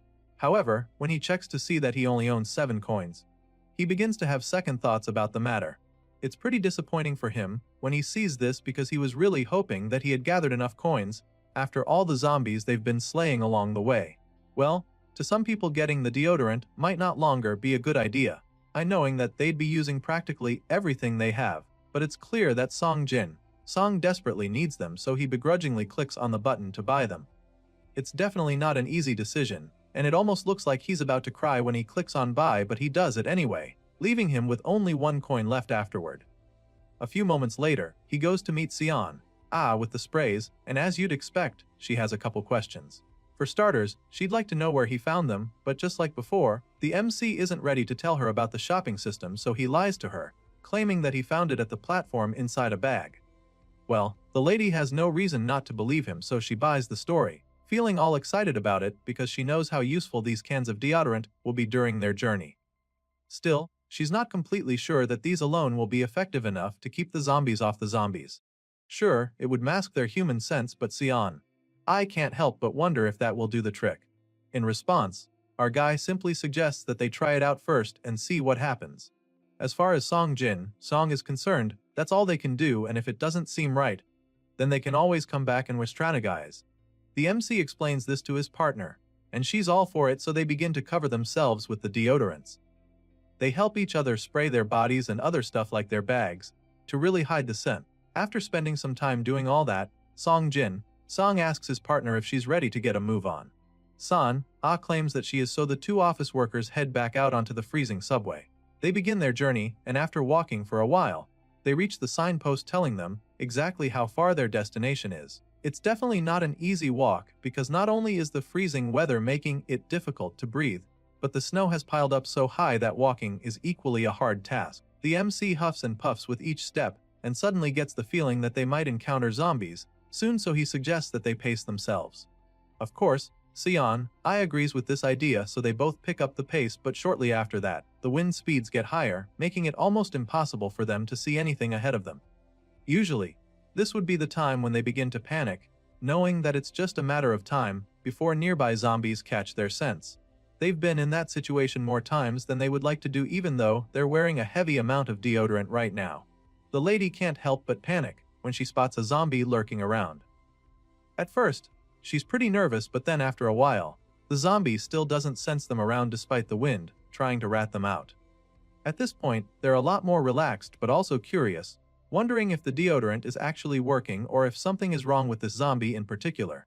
Song and San slowly move closer to the zombie, curious to find out just how well this deodorant works. The 2 get pretty close to the zombie, anxiously waiting to see what happens, and then all of a sudden, the undead creature jerks and turns around to face them.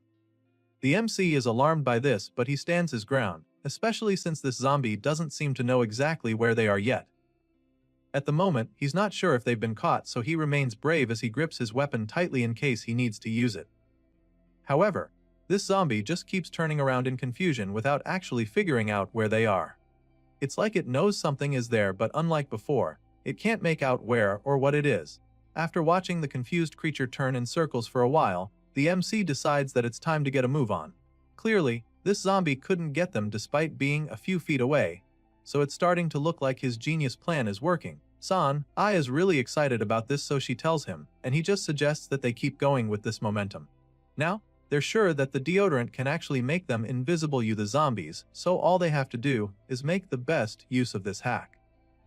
The two continue their journey until they get to some kind of mall. Out of all the shops there, Ai notices only one place that looks like it's still intact. It's the Taekyung gun shop, and even though it looks really enticing, she knows that it's probably already being occupied by raiders.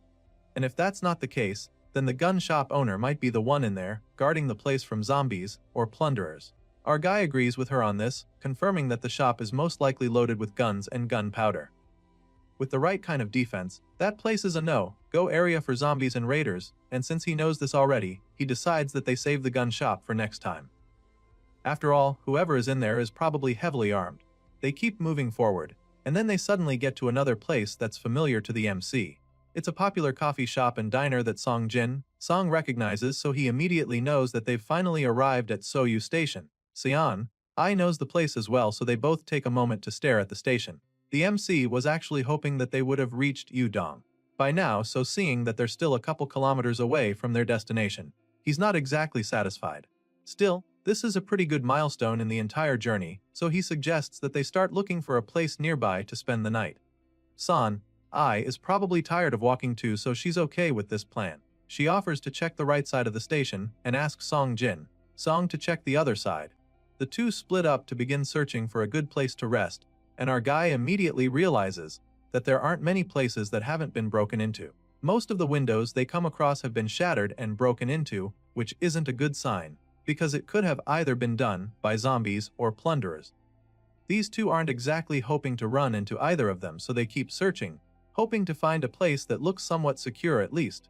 That's when the MC suddenly finds a door that is locked, so he's really positive about it.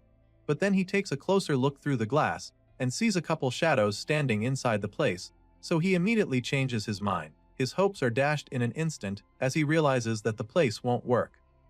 After looking around the area for a safe place to camp for the night, the two travelers meet again without finding anything.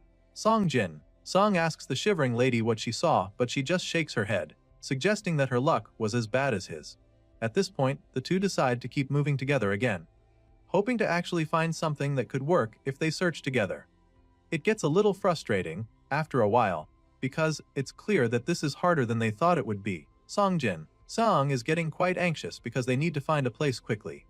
As far as he's concerned, it should be a place that hasn't been occupied by zombies before. It should also be a place where they can ensure new zombies don't get in after they've entered. At this point, the office worker is just going on and on, but then all of a sudden, he notices something that catches his attention. He immediately calls out to Seon to show her the path he just discovered. Currently, these two seem to be heading deeper into uncharted territory, and it's getting pretty dark as well, so they whip out their flashlights to continue the search. The MC finds a staircase and asks his partner if she thinks they should go up that way. But she, on the other hand, appears to have found a door leading to a room. She knocks quietly, but there's no response, so she presumes that there aren't any zombies there. At least that's how it looks. She lets our guy know what she thinks, so he goes over to her, curious to find out what's on the other side of the door as well. Seeing that they're on the same page, Seon slowly twists the knob to try and open the door, but quickly finds out that the place is locked. This is also a good sign, so she asks him if they should break into the place. Of course, our boy doesn't think that's the best way to go, because it's a glass door, which means that it will make a loud noise if they break it. With this in mind, he advises against breaking the door, so she just gets frustrated about the whole thing at this point. Seon starts to feel like there's no helping their situation, but before she can start brooding, Song realizes something that might just work. He notices something in the distance that gives him an idea, so he rushes over there, claiming that there might just be another way. Hearing this, Sion, Ah's hopes suddenly come back to life, so she curiously follows him as he rushes down the stairs. The MC goes downstairs and then suddenly stops in front of some kind of box hung on the wall. He's familiar with the thing, and for some reason, he's convinced that this is where they're going to find the solution to their problem. With this in mind, Song takes a leap of faith, reaching into the box for something, and just as he suspected, there's a bunch of keys inside it. He holds the keys up like a trophy, because he's almost certain that they're going to open that door. Meanwhile, his travel buddy just stares at him in amazement as he jaw drops to the floor. She is blown away by the fact that he found the keys, so she curiously asks him how he knew they would be there. Well, it turns out that the office worker somehow noticed earlier that the cafe's operating hours were quite long.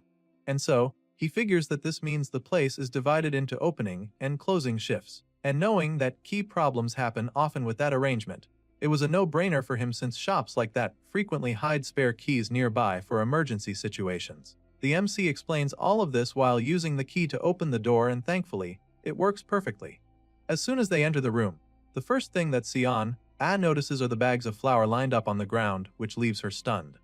But that's not all, because there are a couple crates of eggs sitting around too, which makes our guy realize that this place wasn't looted after the apocalypse started. No other survivors have gotten here yet, so this place is basically a jackpot. Anyway, Sion isn't sure what they should do with the flour, so she asks him what he thinks. At the moment, Song doesn't really see the need for flour, so he suggests that they leave the bags and come back later. Besides, it's too heavy for them to carry right now, and after he explains this, Sion decides that they'll have to hide the stuff if they're not taking them. She'd hate to come back and find out that someone else took the stuff, and the MC would hate that too, so she agrees with her. Besides finding the eggs and flour, Song is pretty relieved that they actually found a great place to spend the night. I mean, that was the thing they needed the most, so it's just amazing for him. On top of that, they also got a power bank and a wristwatch, which is great for their journey. Now that they have a place to rest properly, Song feels that they'll even be able to reach the logistics warehouse the following day. As far as he's concerned, they just have to get there by tomorrow, because they might start to have some problems otherwise.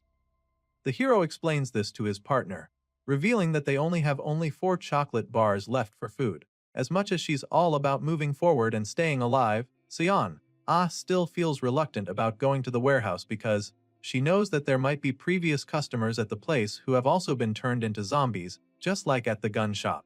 Just thinking about the possibility makes her weak, and our guy suddenly realizes that she has a point. That being said, she suggests that they set up a code in case something dangerous happens to one of them. Of course, the MC thinks that this is a good idea since he wouldn't want anything bad to happen to her. San gets all flustered when he says this, and then proceeds to come up with an idea for this code she's talking about.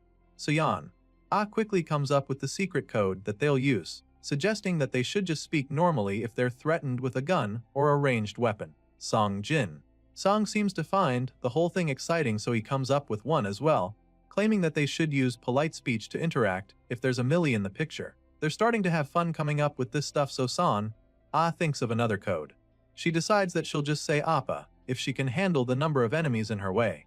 As for Song, he figures that he'll just say sir if the situation he's in is unclear to him at that point in time. As for a situation where they need to surrender, Sunbae will be the code word.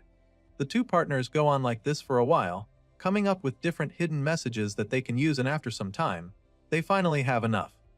In order to perfect this place, Sion feels that they need to loosen up their speech so that they don't stand out that much. And of course, our guy agrees with her. At this point, they finally have a plan, so the lady is satisfied, feeling that they can finally rest, but just as she's saying this, a terrifying bolt of lightning strikes right above them. She's startled by the loud bang as you'd expect, but what really shocks her is the fact that snow starts coming down again just seconds after the bolt of lightning. She's truly baffled by this because she had no idea that it can thunder while it's snowing. Song also hasn't ever seen something like this before, so he's just as puzzled as she is. Right now, it looks like the snow is piling up even more, and when the MC points this out, San chimes in, fearing that the following day is going to be rough. Our guy can help but agrees with her, even though he knows just how bad the news is. Seeing that they'll probably have a hectic day when the sun finally comes up, San decides to get some sleep right away. She covers herself with a blanket as she lies on the table while the hero sits in the chair next to her, hoping that he'll be able to get some sleep as well. Soon, he's finally starting to get some shut-eye, but that's when he hears a strange sound coming from outside all of a sudden. His eyes shoot wide open, curious to find out what made the noise, but when he looks out the window, he's just stunned. It's a motorcycle out there on the road, and someone is currently riding it past the building. Seong is puzzled, because he didn't even know that motorcycles could cut through snowy roads, and he also doesn't understand why someone would be out this late. Besides that, the person is currently headed in the same direction that they've been traveling, so the office worker gets really curious. Sure, this person could just be riding somewhere else, but he can't help but feel restless about it. Song is still panicking about the motorcycle when he's suddenly drawn out of his thoughts by something even worse. He looks at the other end of the road and is horrified to see a horde of zombies coming their way. Clearly, this is very bad for them, and it seems that the noise from the horde is so loud that it wakes Son up. The lady shoots up from the table to check what is going on. At this point, our guy figures that the noise from the motorcycle that just passed the road was what drew the zombies out. It's not looking good for the two travelers, but at first glance, it seems that there are at least a few hundred of the zombies out there. And sure enough, this gets the MC pretty worked up, because he can already see how much harder this makes their journey. Even if only a few zombies stick around in this pursuit of the motorcycle, by the time they get to you, there will already be way more of them than the previous day. Son is also disturbed by the situation, so she anxiously asks him what he thinks they should do. Well, at this point, the hero just starts by analyzing the situation.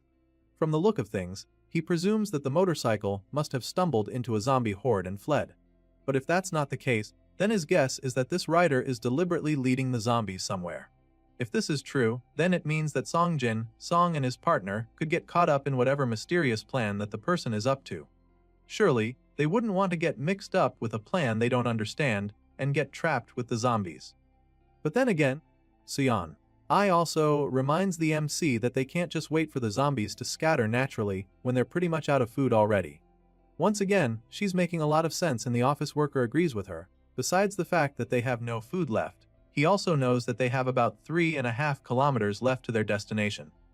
That being said, turning back at this point isn't exactly an option. Song continues to brainstorm on the matter until he comes up with an idea. The hero figures that there might be some information they can use in the community feed. It's been a while since they checked in, and now would be a good time to get an update from there. Thankfully, these two were lucky to have found a spare battery earlier, so now, all they have to do is get on the server. A few moments later, we get to see that chat where other survivors were talking about the lightning and thunder that happened even in the snow.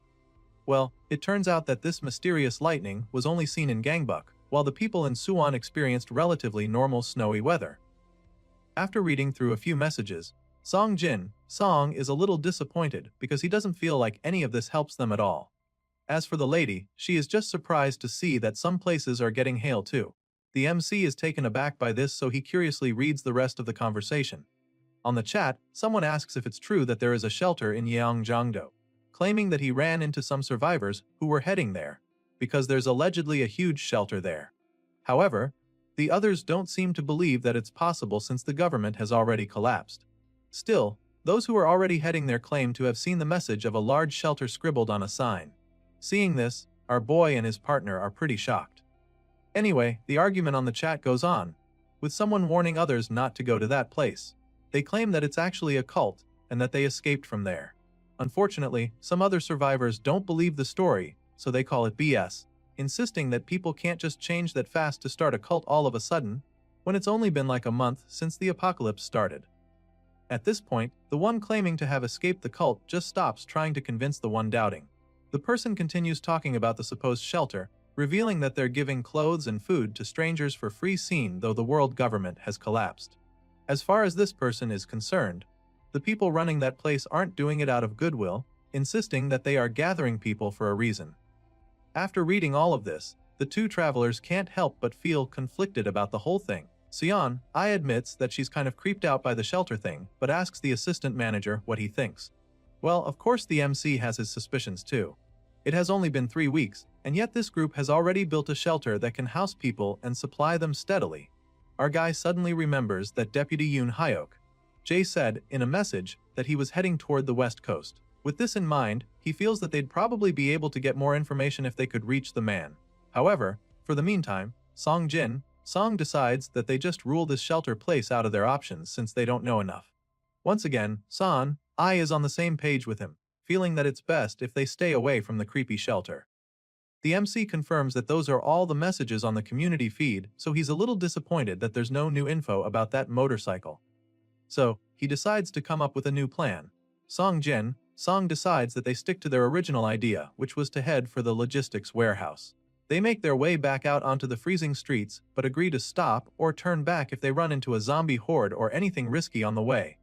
Shortly after going out, they spot a few zombies around, so the MC takes out the cans of deodorant again. Apparently, they're about to use their last shot of the thing, which means that they have to move faster now. Thankfully, there aren't many zombies on the streets, and it looks like they should be close to their destination by now. The major problem now is the truck fog that's making it very difficult to see what's ahead of them. Still, the two travelers keep pushing on through it all. Eventually, they get to a point where where the MC checks his watch, confirming that the scent blockers should have worn off. That being said, he informs his partner that they'll probably have to fight if they come across any zombies.